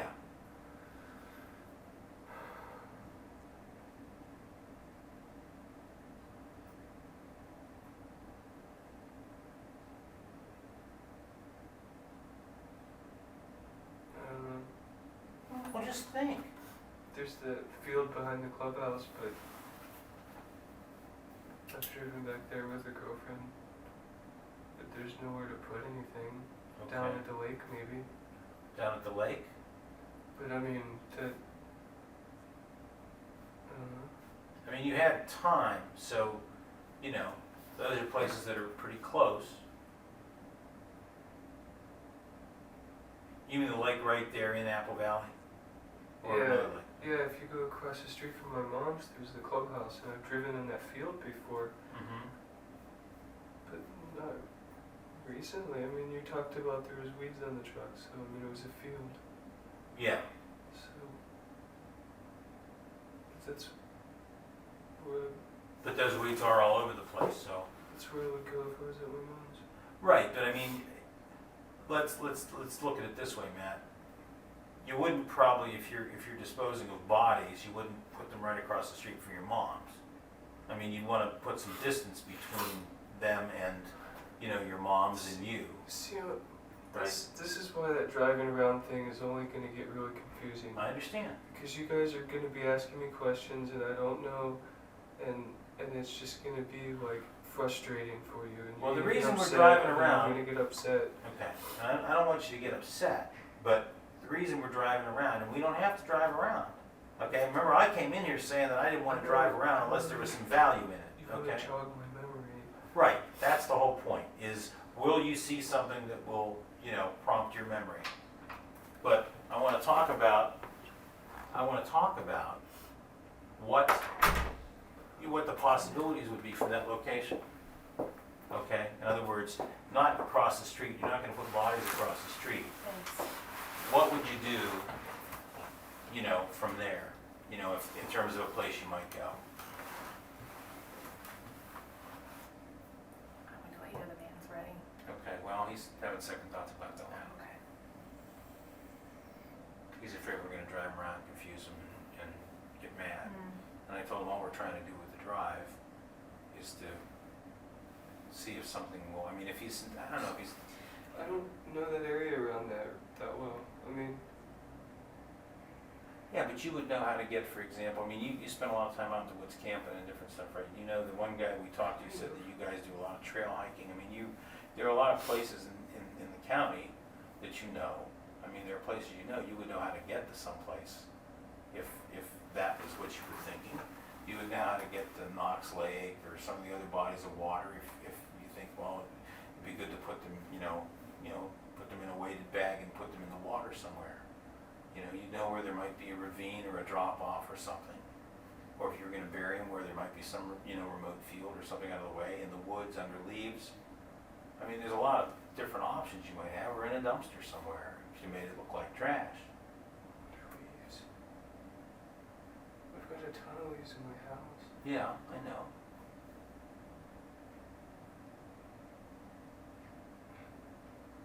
But if you're trying to hide these things, those are some of the options that would come to mind. So, you would be able to make a choice about that. Matt, we're not going to be mad at you if you don't know exactly, and your memory's not exact. As long as you're straight with us as you can be, we can take you to some of the places that we know you went to, and just see what happens, and see where your memory takes you. I'm not going to get mad. I'd only get upset if you deliberately are playing a game with us. And I don't think that's what's happening, but that's the only thing that would upset me. Not being able to, what were you gonna say?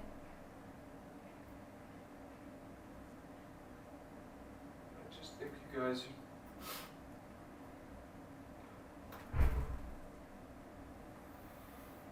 I just don't want it to be a big waste of time if you be really upset and think that I'm just screwing you around.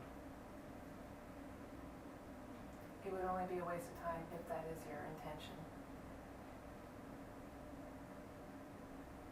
If you think going there and us taking you to where we know you went, if you think that could jog your memory and help, that's what we want to do.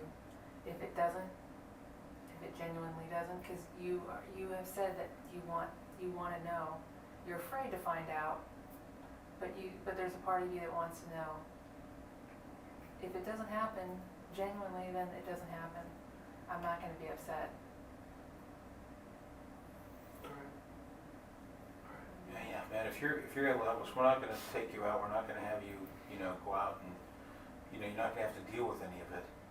Just point it, if you can, point us in a direction to look, and then we'll bring you back, and we're not gonna try and make, some big scene for you, we're just trying to find, And you can tell us you wanna come back anytime. yeah, we don't want to take you Really? against your will. Oh, absolutely. I mean, this is, we're not trying to force you to do something, but the key for me, Matt, was that you said, you looked me in the eye and you said, I would help you guys if I can. Now, I gotta trust you on that, because I don't have any other options about this. I mean, I quite frankly don't. I want to, and I'm gonna have to, because, quite honestly, if you're not able to help us, it could be who knows how long. I'm gonna have to just take, I just don't know what's gonna happen. So we've gotta take our best shot, and if you're sincerely willing to help us do that, then I'll take the chance. But nobody's gonna be harassing you or hassling me. We're just gonna be trying to give you a chance to recall. Drive you, let you see, and kind of see what happens. I mean, I may ask you, or Chris may ask you an occasional question. I'm sorry, apparently I referred to you as Karen several times. But that's all we're trying to do. Okay? Okay. Okay. Try to put your jacket on. Yeah, put your jacket on. We're gonna have to put a pair of cuffs on you. Double lock them so they don't cinch down. She's running to get out, so. Want any of these drinks or anything? Sure. Or water, do you like water better? Can we take a water too? Yeah. All right, do you want to go to the bathroom before we go? Are you good? I think I should go. Okay. You're gonna walk down with me. Okay. This way, man. It's right down here. Hey, show them where they're at.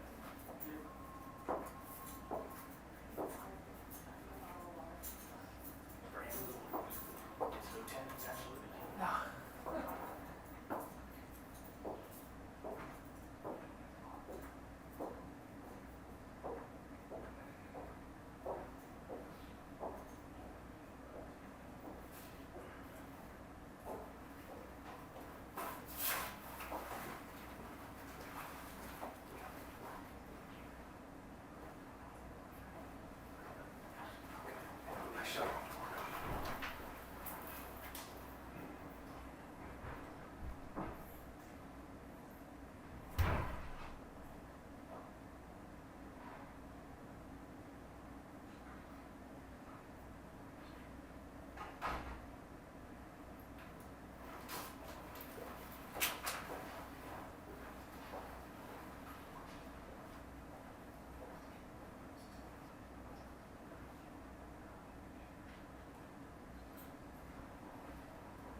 Oh, okay. Cool. Sorry. No worries. I should really have breakfast.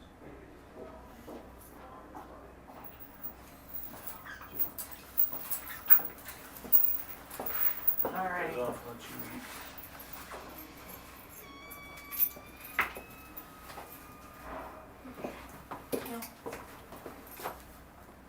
Are you okay with two of us being in here?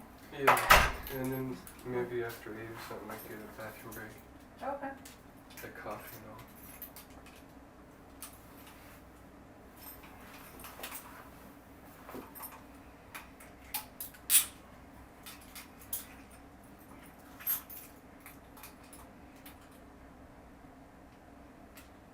I said, got you back in clothing again, too, huh? Well, Did they change you and change you back? Yeah. Yeah, I told them, I said, you know, I want him in pants and shirts, you know, but unfortunately, I'm trying to, yeah, it'd be easy for you to go here. You wanna pull up to that?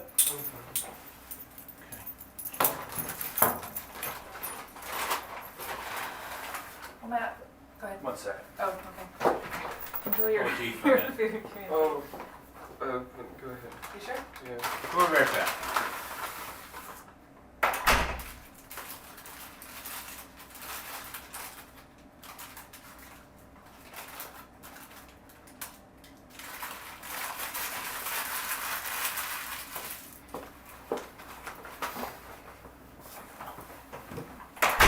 Does that need to go in the microwave or is it okay?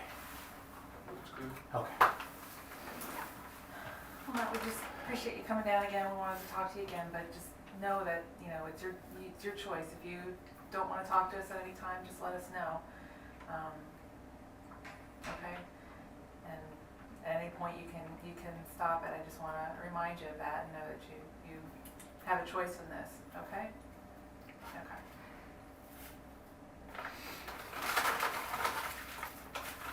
How did it go last night? No, I was just gonna say, man, if you tell me how you want that coffee, I'll mix it for you. I don't know how much cream and sugar you take. There's only 2 of each, so I guess if you want to put it Take them all? Okay. How'd you sleep? Sure it's hard, but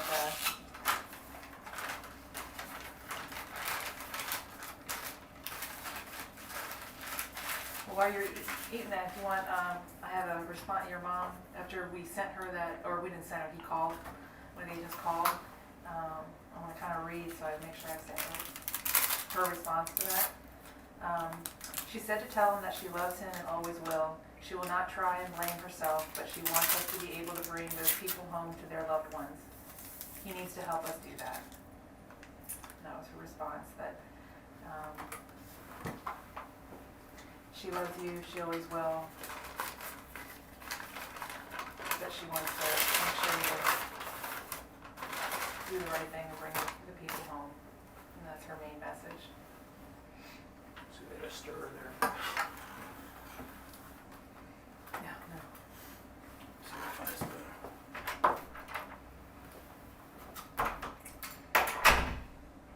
So I just want to make sure you got that message.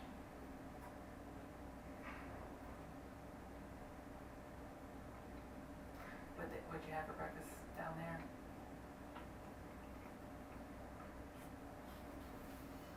generic Cheerios, 1 packet of sugar.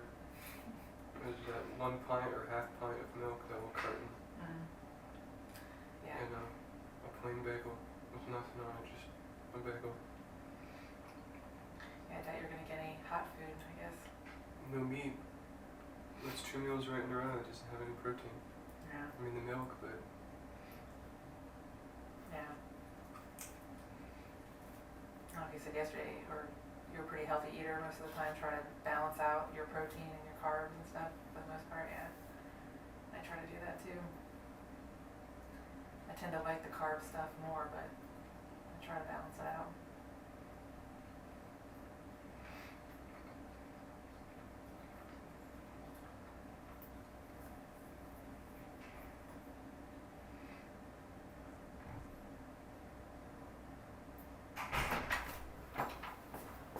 Hard to find a spoon.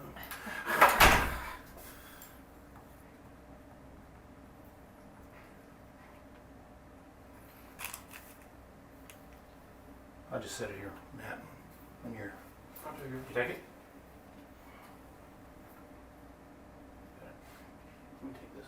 What, you want the lid on it? Well, I'll put the lid on it just in case. No, we can't. Fine. Alright.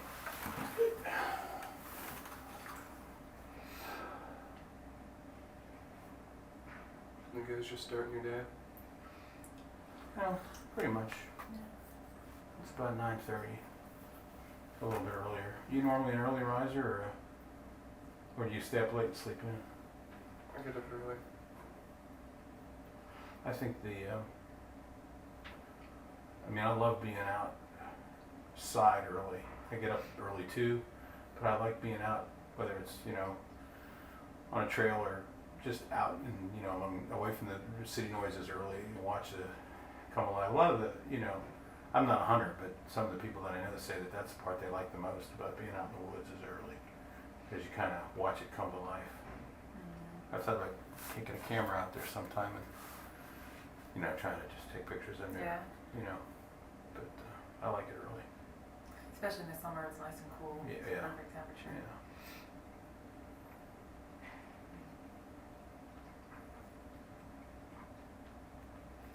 What time were you able to fall asleep last night? Yeah, Shortly after I got back. well, that's good. Well, I had a pretty long day. Yeah. Emotions take it out of you, that's for sure. You don't necessarily have to be running 10 miles to be exhausted when you're dealing with emotions. What are your thoughts today after things we talked about and kind of left it last night with you feeling like you wanted to do what you could to help?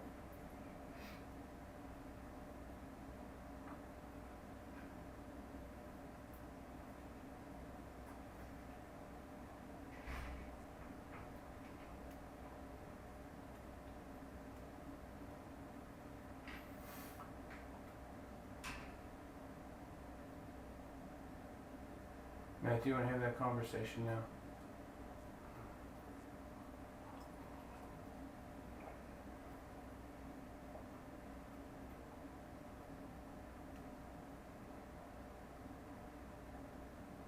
What are you thinking?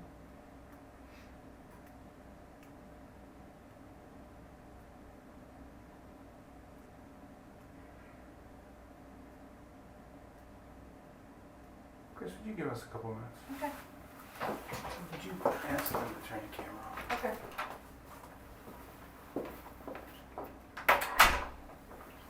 I didn't want to make that awkward for you, but I wanted to give you what you asked for.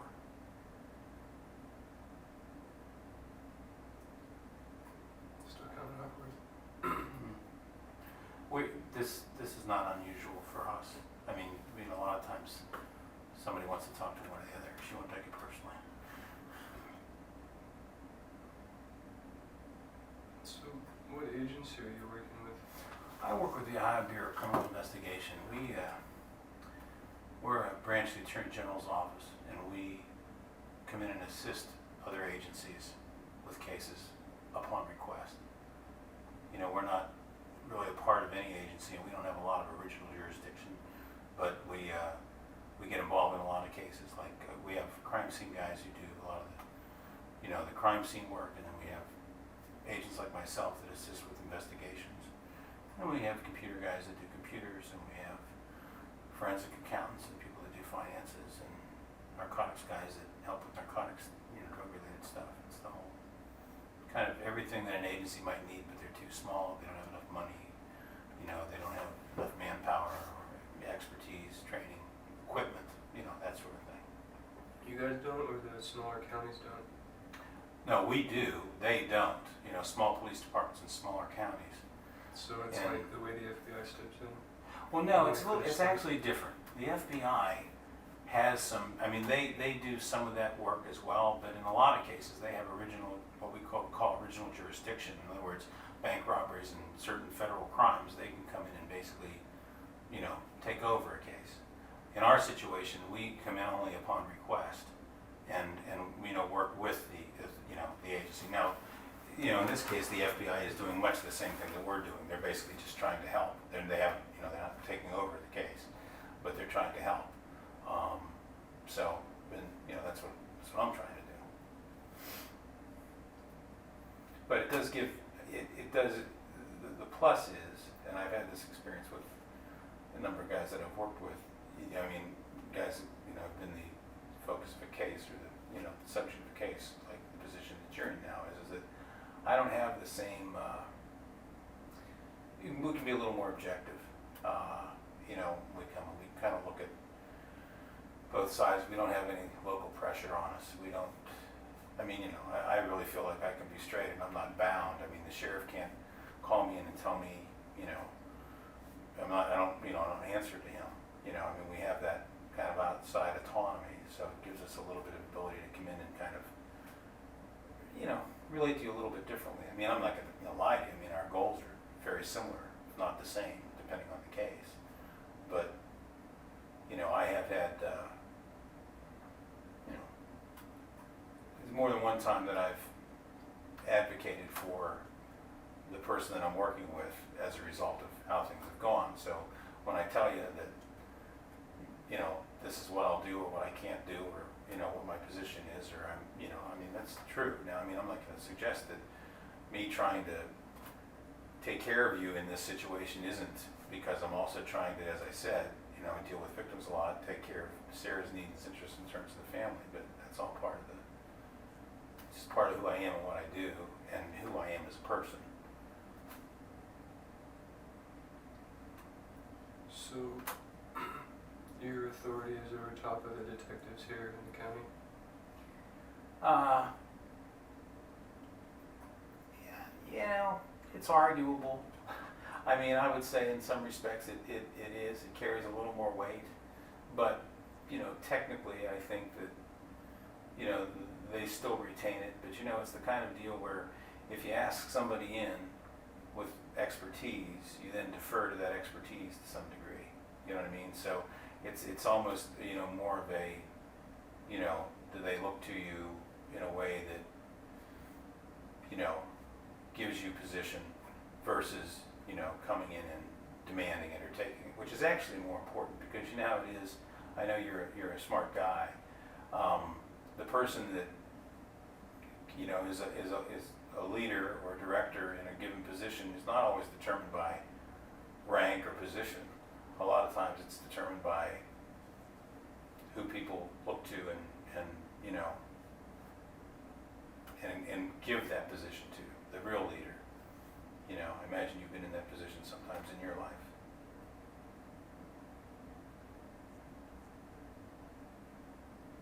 What is that thing? Can you answer? This thing here? On the floor. Well, yeah, it's connected. Well, that's all. That's just a converter that converts electrical current into a current that computer will accept, and that computer is a CVSA, which is a type of computer that analyzes voice stress. It's kind of one of the newer types of lie detectors that they use. So isn't that a microphone? No, that's not a microphone. What's that antenna? Which one are you talking about? That right there? Yeah. No, that's just an electrical. See, the electric comes. This here is a microphone. Okay, that's used for this computer when that's being used because voice stress works by recording the voice and then they run it through the computer and it shows like a line graph on whether there's stress on the voice or not. But that's only when that computer's in use. That's not being used now. And I have What's that thing like?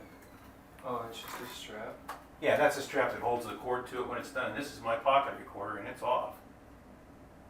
What's that thing on your ankle? That's my gun. Oh.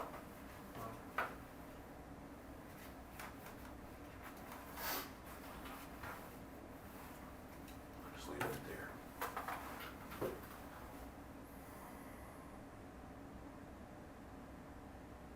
This coffee's kind of getting me. Can we go to the bathroom? Yeah. Alright. Now, you're not going to try and overpower me and take my gun or anything, right? No, you might. If you want to, you can give it to someone. Okay. Just at the top. I want to use the bathroom. Now you can put it up on top. Gary? Just wait right there. Yep. I'm sorry, Doug. Can you take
finish up and then we'll take you back. Have a seat.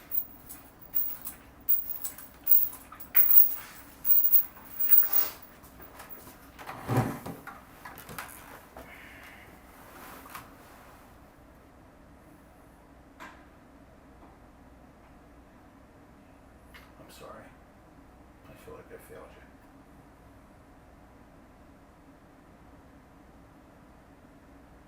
Doing the best I can, but maybe I'm just not doing. I mean, I wasn't gonna kill you. I wasn't gonna arrange for that. I couldn't do it. But I'm sorry. I'm sorry if I let you down. I feel myself. If I could let you down, and I've let Sarah down, and I've let everybody down. Look, Sarah got recovered. I know, Real glad. but she's not done though. I mean, she's got a life left. She's not gonna try and have the police kill her. She's not gonna try and run away. She's not gonna try and hopefully try and kill herself. So her life isn't done. I mean, she has a life that's left. So it's not a matter of, I mean, my role, once the SWAT team went in and got her out of your basement, that part was done, okay? But what goes on for the rest of her life, from the point that I came into contact with her, is part of what's happening now. And that's why I failed, because the only thing I had a chance to do was to get her family found so that she could have that peace and that closure. So I have failed, because if you're not going to tell us, we're bringing in, we are bringing in hundreds of people, and we are going to search every inch of Knox County within driving time at the time that we have. I mean, we're going to find them eventually, but what shape she's going to be in by the time that happens, if it drags out for weeks or whatever, is not doing her any good at all. I mean, everything I've told you has been the truth, but I'm being truthful with you now. I mean, it's not just about you, Matthew. It's about her. I mean, like I said, I think I failed you, I failed her. Law enforcement, hey, I failed them before. But I mean, that's the package. Did you hear any of our conversation? No. In the bathroom and here now. Once I left, I didn't hear anything. Do you want to tell her? No, I was wondering if maybe she had been listening with any devices. You wanted privacy, we gave you privacy. So, are you probably not going to keep that private? Our conversation, like, that's... The only thing, my intention, I'll be honest with you right now, is just tell Chris what we said, okay? But I will tell you this, okay? If you tell us, I will keep that private. That will go down in the record as us going down there, and then us having to come back as if you went to the bathroom. And because I realize why you don't want that known. But the only way I can do that is if you tell us where they are. It's worth it for the sake of this case for me to make that deal. And I understand why you want it that way. But that's the only way I can do it.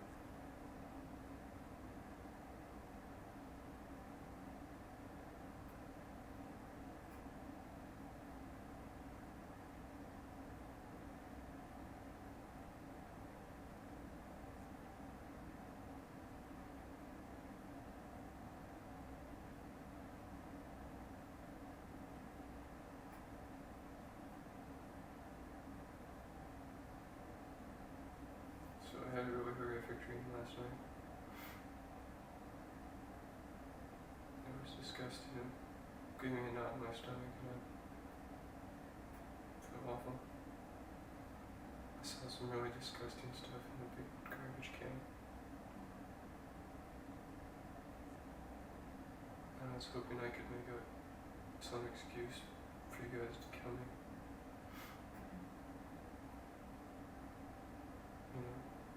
Escape. Well, from what I've heard from their family, that's something that would just hurt them more. That they want you around. They just want you to work through this. And hurting yourself is not going to help anybody, including yourself. Matt said that that the dream dealt with a food processing plant, where they chop food up and that there were garbage bags there that then he opened or looked in the garbage can or bag, I'm not sure which, and he saw, body parts, or chopped up stuff, and that put a knot in his stomach. And he stopped me when you want me to stop, man, if there's a part here, a knot in his stomach, and that he wanted, and that then it came back to him, about what he had done, and but That's understandable. we're still, he said that the food processing place was not the location, that was just the dream that gave him this knot in his stomach and made him want to, initially he kind of led me to believe that he knew where, but then we discussed some things that I'm going to hold back for the moment. And I'm not sure what to think now in terms of whether he knows or doesn't know. He doesn't appear to have any concerns about the consequences in terms of trials and courts and punishment and all that. It's not, that was part of what I was thinking, that might be a concern to you, that if you admit to that, it's going to be worse for you, when the reality is it's going to be better, but that's not a concern for you, Matt?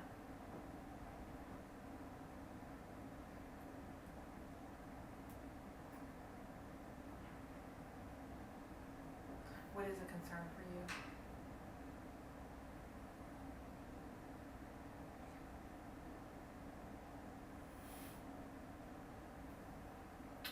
Matt, in terms of this deal I'm offering you, okay, so to speak, okay, can you tell us what you do remember? Obviously, you had a moment where can you tell us what you do remember? My concern again is with the location, but can you tell us what you do remember? I don't know what you're talking about. Well, I thought you'd want me to talk about the offer you made to me, what you wanted to have accomplished as a result of the day, the trip. I figure that's. You figure you already revealed that? In other words, you had asked me earlier, am I going to say that? And I said that, I would not say it. I would not give. See, what I'm figuring is that. Here, step up for just a minute.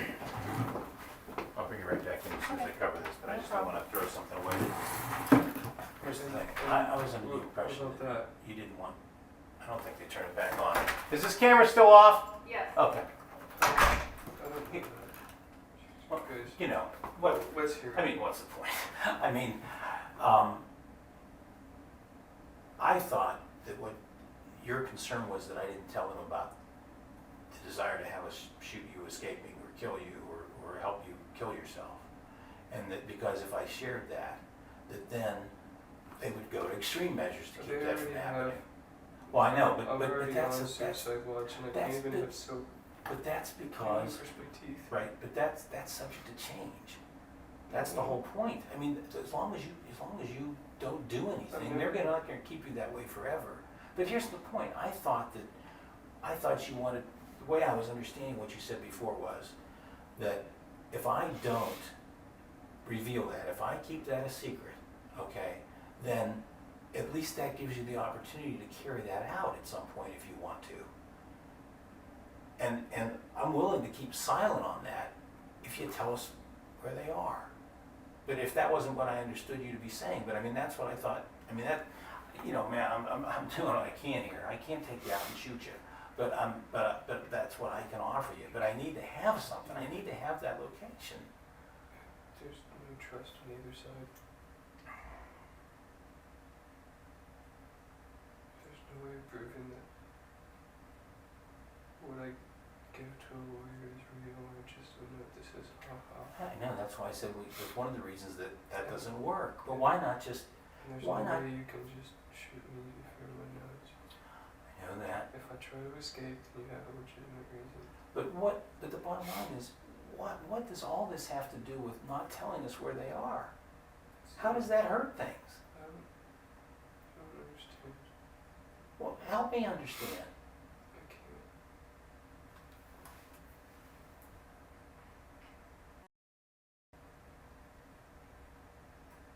Okay, well, I might as well just tell her all in. Come on in, Chris.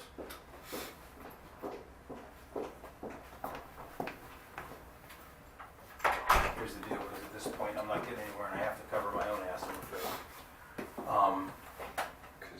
What Matthew wanted to do was, he said that this dream had revealed to him where the bodies were, and that he knew it all, and he's willing to give it up. Mm-hmm. What he wanted to do was, he wanted to write it to some lawyer he might obtain, and then have us go out on a trip to show him where it was, Mm-hmm. and then try and escape and have us shoot him and kill him. He wanted me to agree to that, to do that was part of the deal. And then the lawyer would reveal that upon his death, the location of the bodies. That's why he wanted us to go in the bathroom, take my phones off, all that. Gotcha. And I told him obviously that I couldn't do that. Because first of all, I'd have no way of knowing until he was dead that whether he was,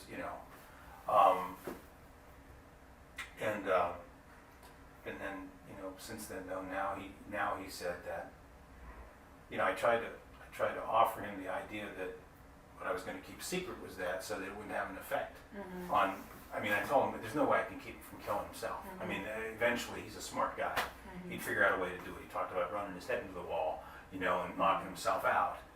Mm-hmm. But now he's, saying that he doesn't, he didn't have it. He was just doing that. He was going to write a blank piece of paper to the attorney just so he could end up dead. Mm-hmm. So, now you're up to snuff. Okay. It just seems to me, Matt, that even your death isn't going to solve anything, even for yourself. It's just going to cause more pain for your family down the road. And telling the truth and being honest about everything, and then standing up for it and letting your family support you in that, that's the right thing to do. And that's the thing that's gonna make everybody feel better. As far as your mom would be devastated even if you told the truth and then you harmed yourself. That just causes more of a legacy of sadness and agony.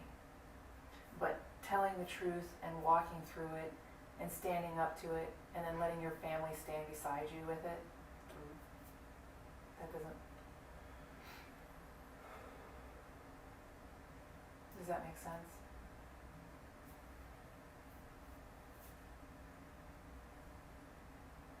What were you going to say?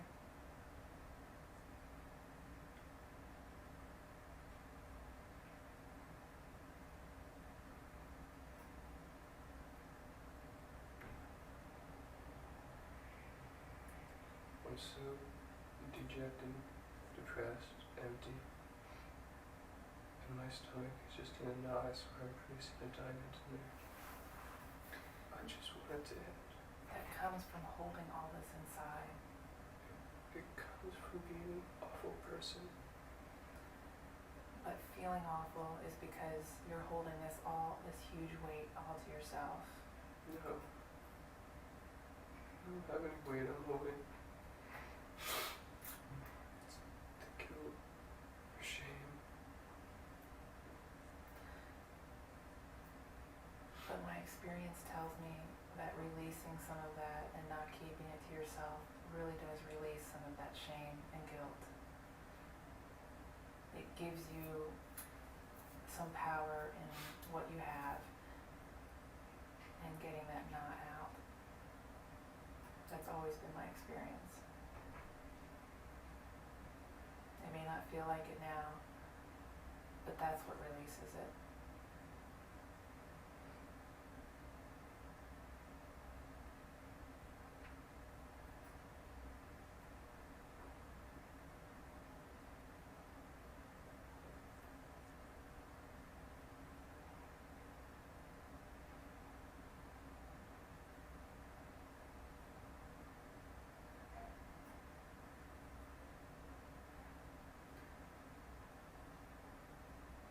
with you before, but I want to make sure that you know and are clear, and I want to talk about it again since you've talked to him about some thoughts and an attorney, but I want to make sure that you want to talk with us, and you're doing a fantastic job with working through this, and that you want to do that and keep talking to us, and that you have a right to an attorney, and we've told you that many times, and you still talk to us, and I appreciate that. So I'd like to see you keep going with this and know that and want to still talk to us.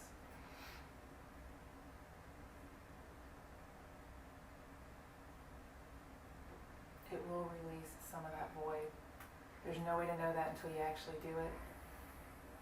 But I know it in my soul that that's what releases that shame and that empty feeling.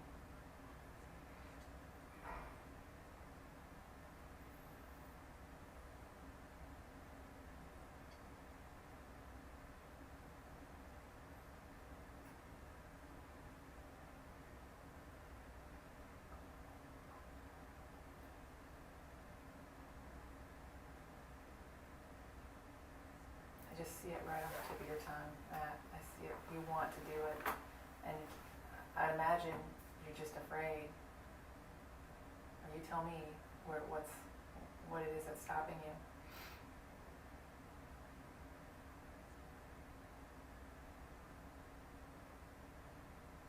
It was a dream. Mm-hmm. I just saw a really horrific scene in a garbage can. And just these past few days and all this stress, feeling that I'm involved, just wanted to figure out some way to end it. Well, you can end the search and you can end your pain by releasing it, and then letting your family support you and be there for you. They're not gonna support me. They've already said that they will. There was no hesitation in your mom's voice or what she said that she was going to support you. She's already been thinking the worst, so it's not going to be a surprise to her that you know where the bodies are. It's not going to be a surprise. From what she said, the only disappointment that she can feel is that you don't help us with this. But if you do, she's going to be there for you. Matt, you're in an unusual position in that, in spite of what you've done, there are thousands of people out looking, working, praying, hoping, putting, just an exhaustive effort, and it will continue into this location. I will stand before, everyone, your family, the TV cameras, whatever, and tell them that you chose of your own free will, not as a result of any brilliant interrogative techniques or anything else that we had to do, but that you, in complete control and making a free will choice, chose to bring an end to this ongoing painful situation by telling us where they are. I would do the same thing without hesitation. Do it side by side. Make it known that you made the choice to do that positive, good thing.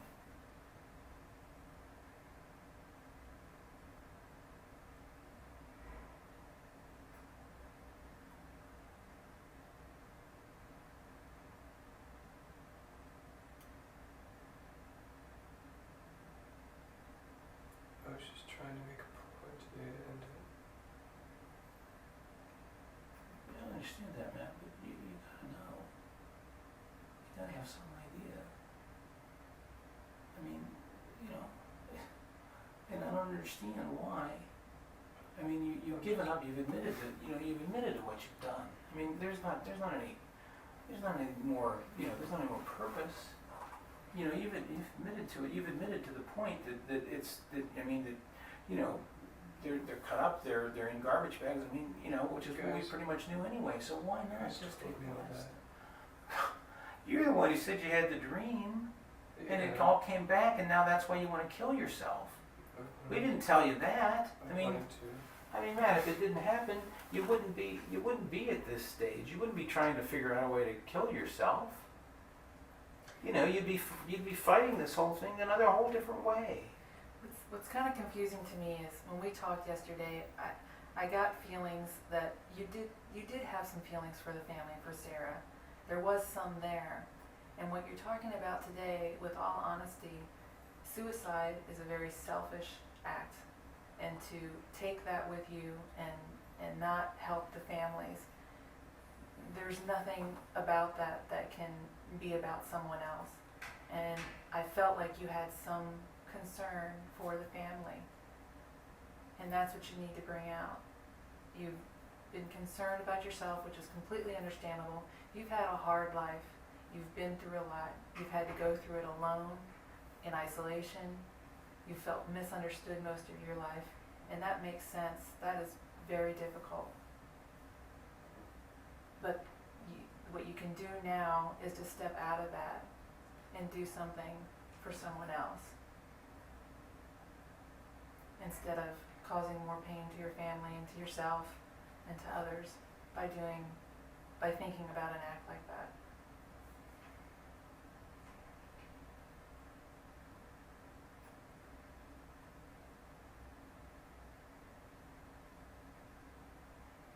That doesn't have to be your legacy.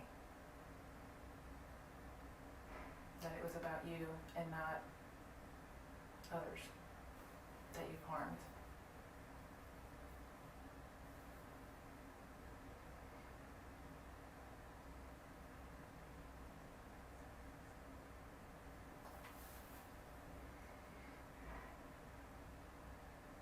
And by doing that, people can have a more open ear to hearing your pain, if you can hear theirs. It's just human nature.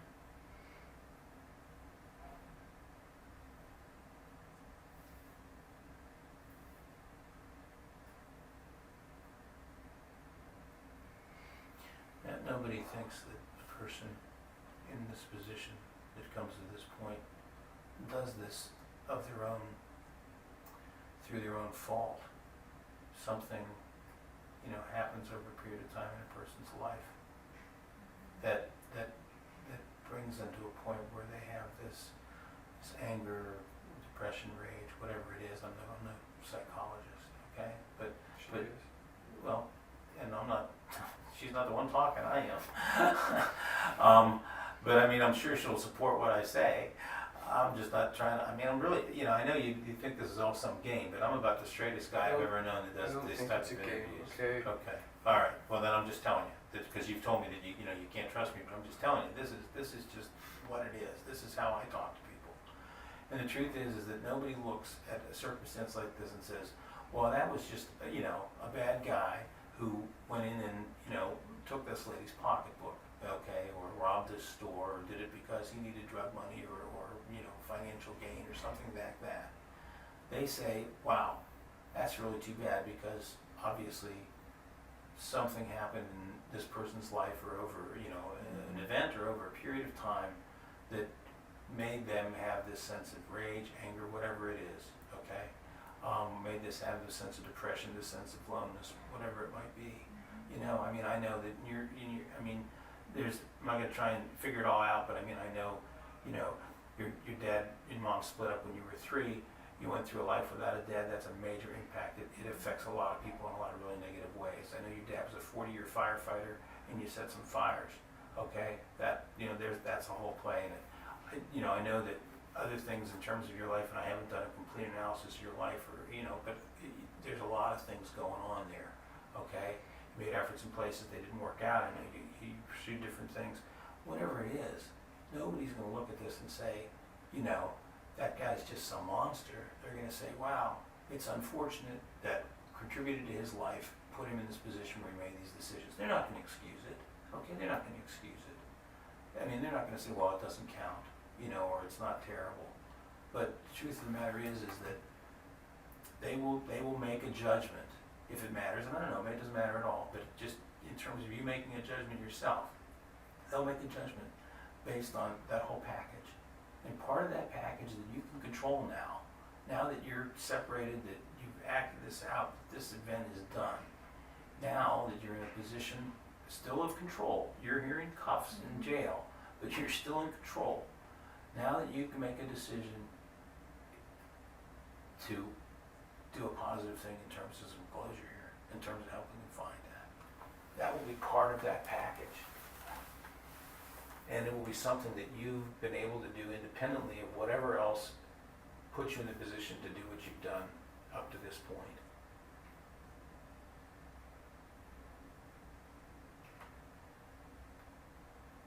So the bad that we do far outweighs the good. People will think I'm a monster. I'm a monster. If I've done what you guys said I've done, then I'm a monster. It's all Well, full you of know you've control. done what you've done. That's not, I that's part of your whole decision to want to end your life. can't help you. But you can still you can help us. I made up that just so I could. Matt, I don't believe that, Matt. I don't believe it. I think that you know. You don't want to tell for whatever reason. You don't want to own it. You're afraid it might play some role in your case. I don't know what that all is, but if this isn't something, you're making it sound like we could have brought somebody in off the street and we could have told them they did all these things, and then all of a sudden they would start telling us this stuff, okay? We didn't tell you that the truck had a hard time shifting, okay? You knew that because you were there and you drove the truck, okay? There's a lot of details of this case that you know that are part of your experience. So the idea that you just don't know, that just doesn't work anymore. You've got to know enough to be able to make this decision to do some positive good here. And I just can't understand if you're to the point where you want us to kill you, you want us to be a party to some scheme to end your life, why you would hold back? Why not just say, okay, whatever happens, here it is, the end of it, stop the searching, stop the hunting, stop the package, here it is. There they are. Are you happy? You got what you wanted. It's your decision, but why not make it? I'm sorry, Matt, I just don't believe that you don't have it. With all honesty, Matt, and I say this very genuinely, you are sitting in self-pity, and that doesn't even help you at this point. And that's probably what you've done most of your life, and that's gotten you to where you are right now. It doesn't solve any problems for yourself. And that's where, going back to you're a monster, it's a choice to believe that and to think that's how people are going to see you, where you can choose to open your eyes and hear what people are telling you, that that's not the way they're going to view you.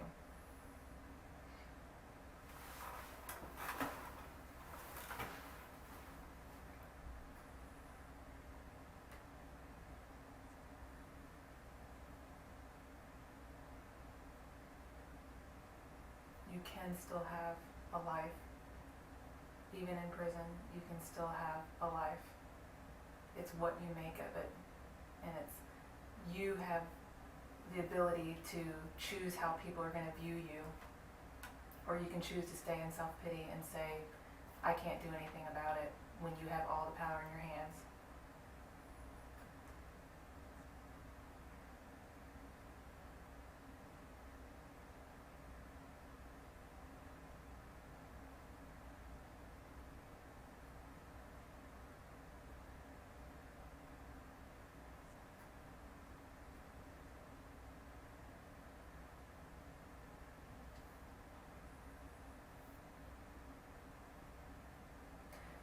Those will still be your choices, Matt. If you want to die, you can go through the system. You can plead guilty to as charged with whatever the charges they finally come up with. You can waive your appeals, and you can speed your execution. I mean, if that's what you want to do, you can make that so that takes place. And you can probably be dead within a year. Now, I don't want that, okay? I'm not suggesting that, but that is your option. I don't think you want that. I really don't, from everything you've talked about. But giving us this information, it doesn't thwart that. It doesn't have an impact. It doesn't change any of those circumstances. We want you to make a transition from that point.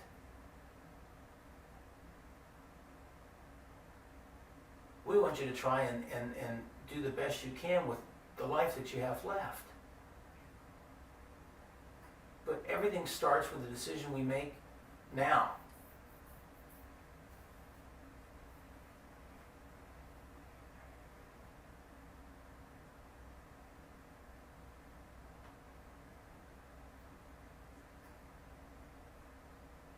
I think there's a part of you, I think you're having a conflict. I think there's a part of you that wants to go there and wants to help. I think there's a part of you that wants to give that answer, that wants to take that positive step for whatever good it's going to do you.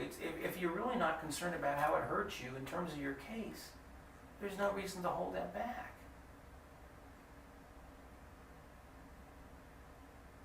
I just want to talk to you guys because it's lonely in that cell. Even if you're just kind of...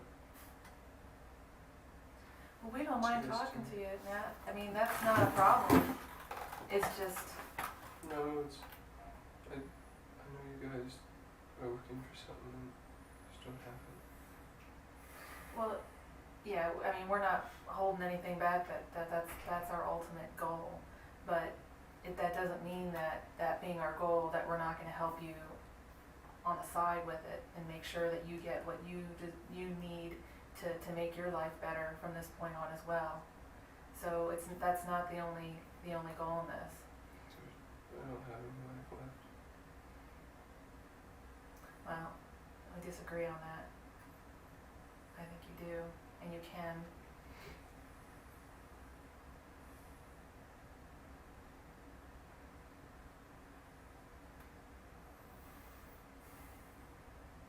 I'm trying to think in terms of what I can do to try and help you get through that loneliness, because obviously, I mean, you're going to be in a cell for some time here. For a period of time, you'll be within a cell that's within the control that I have some influence over. And I guess it would be lonely in a cell. So I'm trying to think in terms of visitation, in terms of being able to, to provide you some relief from that. I don't know what I have to offer you, Matt. I mean, I'm thinking, I could come down and see myself. I don't know that I'm the only one you want to see. I could try and arrange with somebody else if there's somebody you would want to see. I mean, I'm trying to, I'm trying to figure out a way to make this work, Matt. I mean, because, you got something we want, and I don't know what I have. I'm trying to come up with what I can offer you to make that work. But I mean, and I'm being complete. I'm not trying to pretend that I'm something I'm not here. But it's impossible to spend 3 days now with you off and on without feeling some connection to you. And I mean, I think Chris and I both, and at least I'm getting her name right this morning, that Chris and I both want to, we want this answer primarily, yes, so that we get closure with the family, we get some answer for Sarah and all that stuff we've been telling you over and over and over. But we also want, we want what's going to be best for you from this point on too. Now, practically speaking, I mean, sometimes that equates to food and other stuff like that we've been trying to provide for you. But secondarily, I mean, okay, you're talking about it's lonely in that cell, there are other ways that, you can try and soften some of the circumstances that you're up against. I can't kill you. I mean, I can't do that. But, and I mean, I could have told you that I would to try and work some kind of a deal. What's that? Gary would have. Who's Gary? One of the other detectives.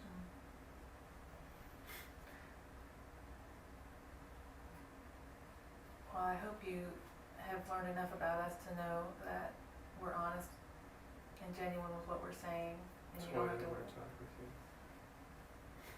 That's why you what? You're too empathetic. We're too nice. That's why we won't do the deed. But you know, here's the problem though,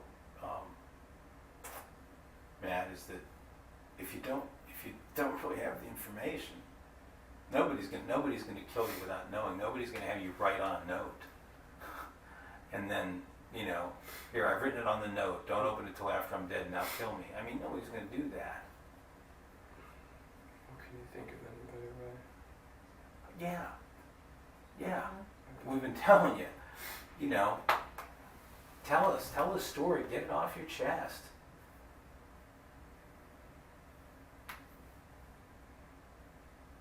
I don't have any story. Well, you've bits and pieces that have been coming back, out over the last 3 days, man. I mean, if you were in my position and you were listening to me, you would feel the same way.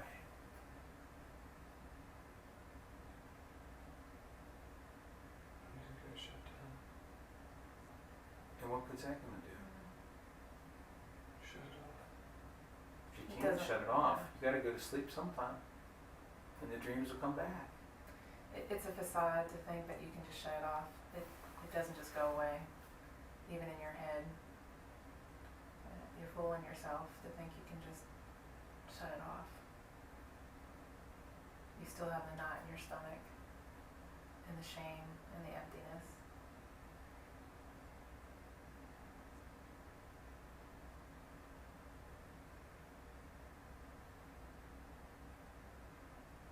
I'm just, again, kind of confused as to what the difference is when we talked about Sarah and acknowledging that she was there and that you had her there and that you tied her up and that you were glad that they came and got her out of there.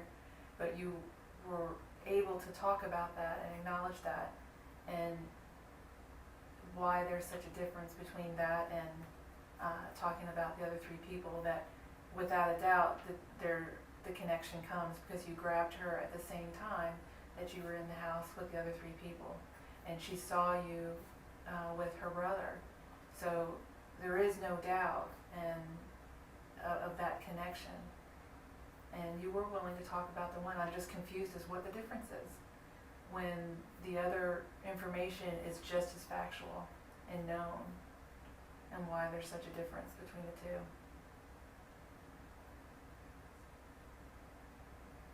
See, what a lawyer would say, Matt, they would say that you only wanted to admit to what we already had in your own mind clearly proven. You know, I mean, we caught her in the basement of your house with you there, so there's no way to deny that. So somebody looking at this from the outside would say, well, he's just saying what you already know, but he doesn't want to admit to what he thinks you haven't proven because he thinks that will hurt him more. And the truth of the matter is it's not going to make any difference. This isn't about making a case against you. This is about trying to get those bodies for all the reasons we've been telling you. The case is already there. And Sarah, thank God, is articulate. She's, alert. She knows what happened. So, I mean, it's not about the case. Well, but like I said, an outside person looking in at this would say, no, he's very smart. He knows just what he's doing. And he's just telling you what he knows you already know. But that doesn't make any difference here. I mean, I can bring in half a dozen cases that I know of where, cases like this are made without bodies, based on the physical evidence that we have. And the DNA is going to come back to show that all that blood in that house matches the three people that are missing. So it's not going to be, nobody's going to have any questions about what happened. Now, you haven't gone there in that, you haven't taken that approach, but I mean, that's the truth. It's incredible that not believable that you would just be able to suddenly, for some reason, block it off to this point. I could see where you could say, well, I went in and I did this and I did this point, I hit him in the head, but I don't remember what happened after that.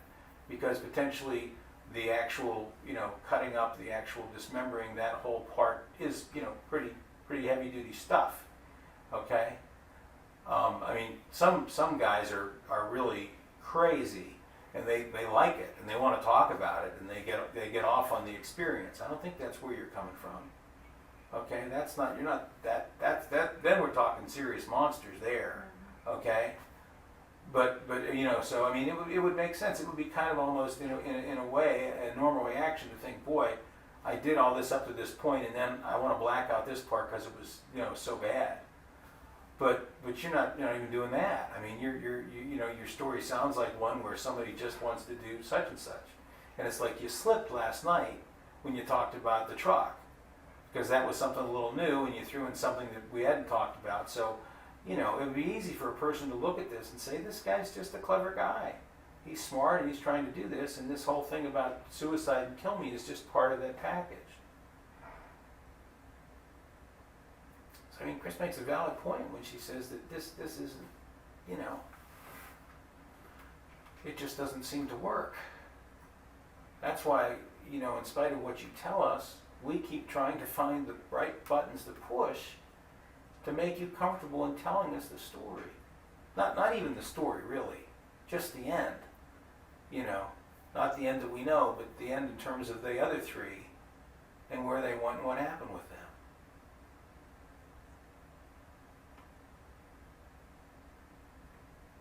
But you've got the key to that door. And you've got to decide whether or not you're going to tell us what it is.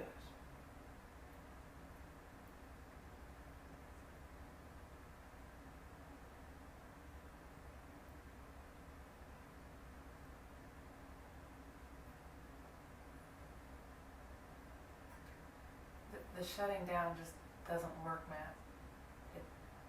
We know you're still part of this conversation in this room and know what you're thinking, and it's not going to get you through in the end for yourself.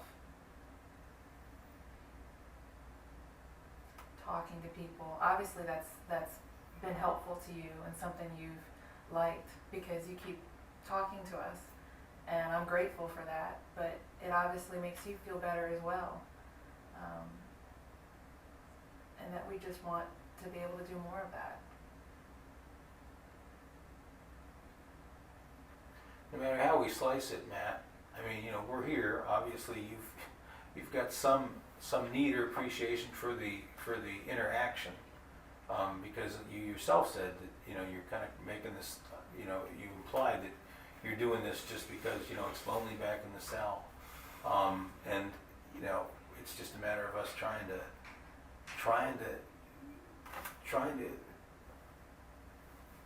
figure out with you what it's going to take, you know, for you to tell us.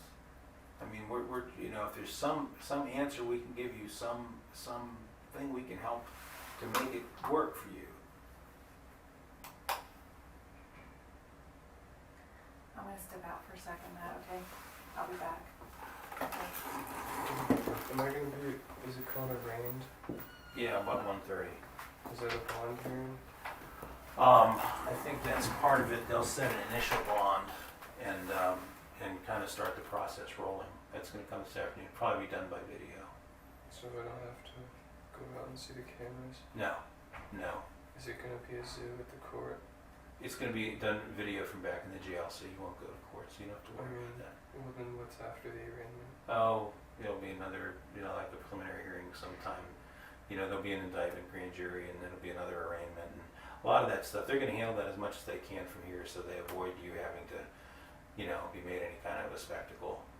And I can go to, I mean, I can go the extra mile in terms of trying to keep that as it should be. I mean, the thing that's going to start this whole thing to die down and end is going to be, you know, finding those bodies, and then they'll move on to the next big story.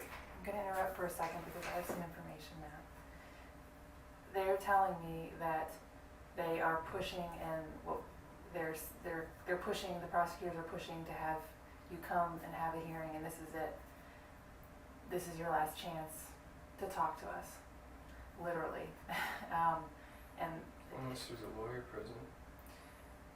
that's what they're pushing for. They won't You're let, saying, lawyers won't let you talk. yeah, you're saying you don't. You're still willing to talk to us without an attorney, but that's what's being done now as far as pushing for that.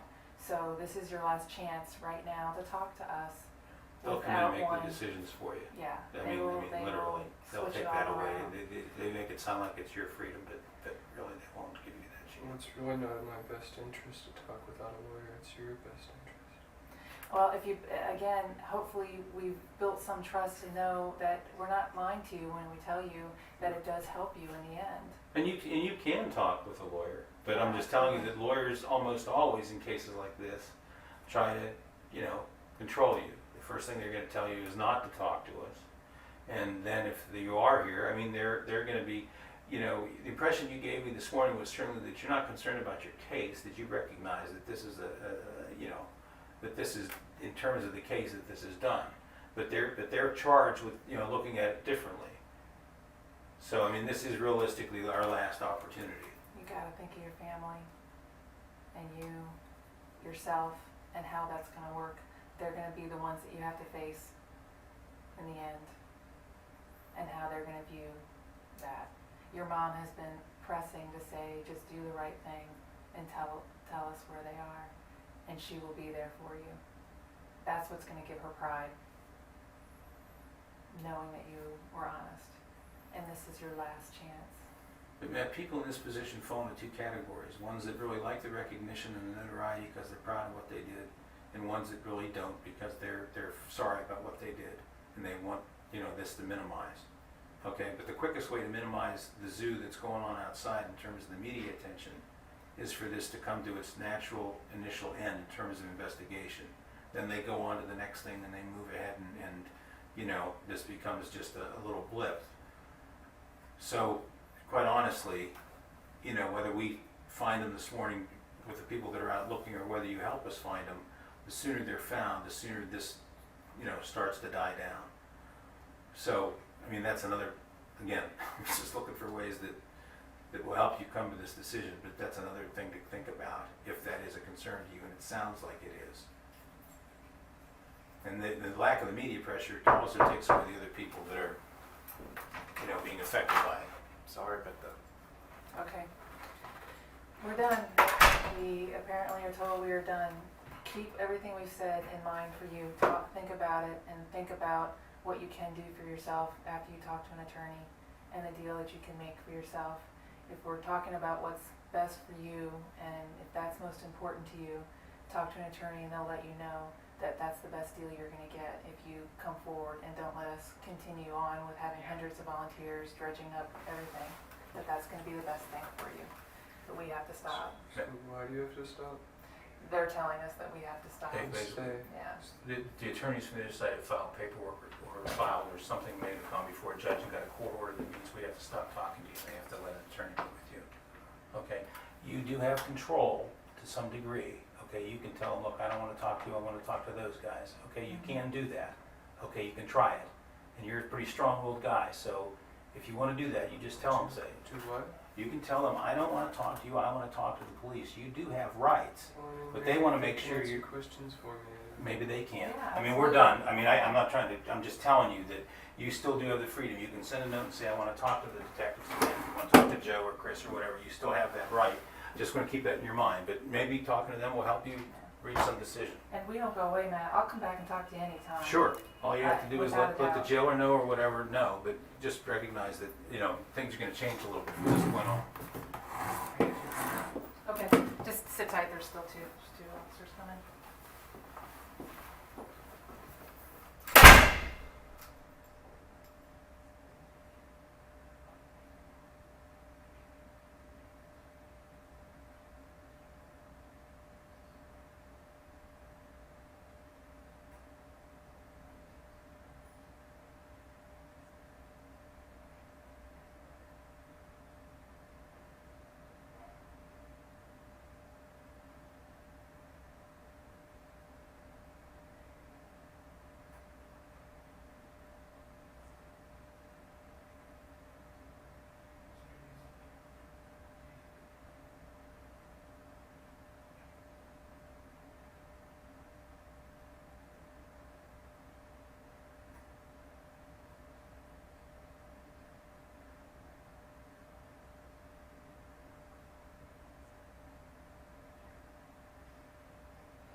Just gonna grab my pads. Matt, now they're gonna, yeah, They're gonna take you back down to jail because for security reasons, the attorneys can't meet with you here, okay? Remember, public defenders have their own interests sometimes in this, so, use your head, okay? You're a smart guy. Okay. Think about, don't think, sometimes they can sometimes be all about media attention and all that kind of stuff, so use good judgment, okay, buddy? Take care of yourself. I don't know if we'll have a chance to talk Yeah, again, I but hope we do. I hope we do talk to you again. But, Matt. okay. They're here. Okay. You can come on. Oh, come on, come on out, they're ready to take you back. Even if you just want a sandwich sometime, let me know.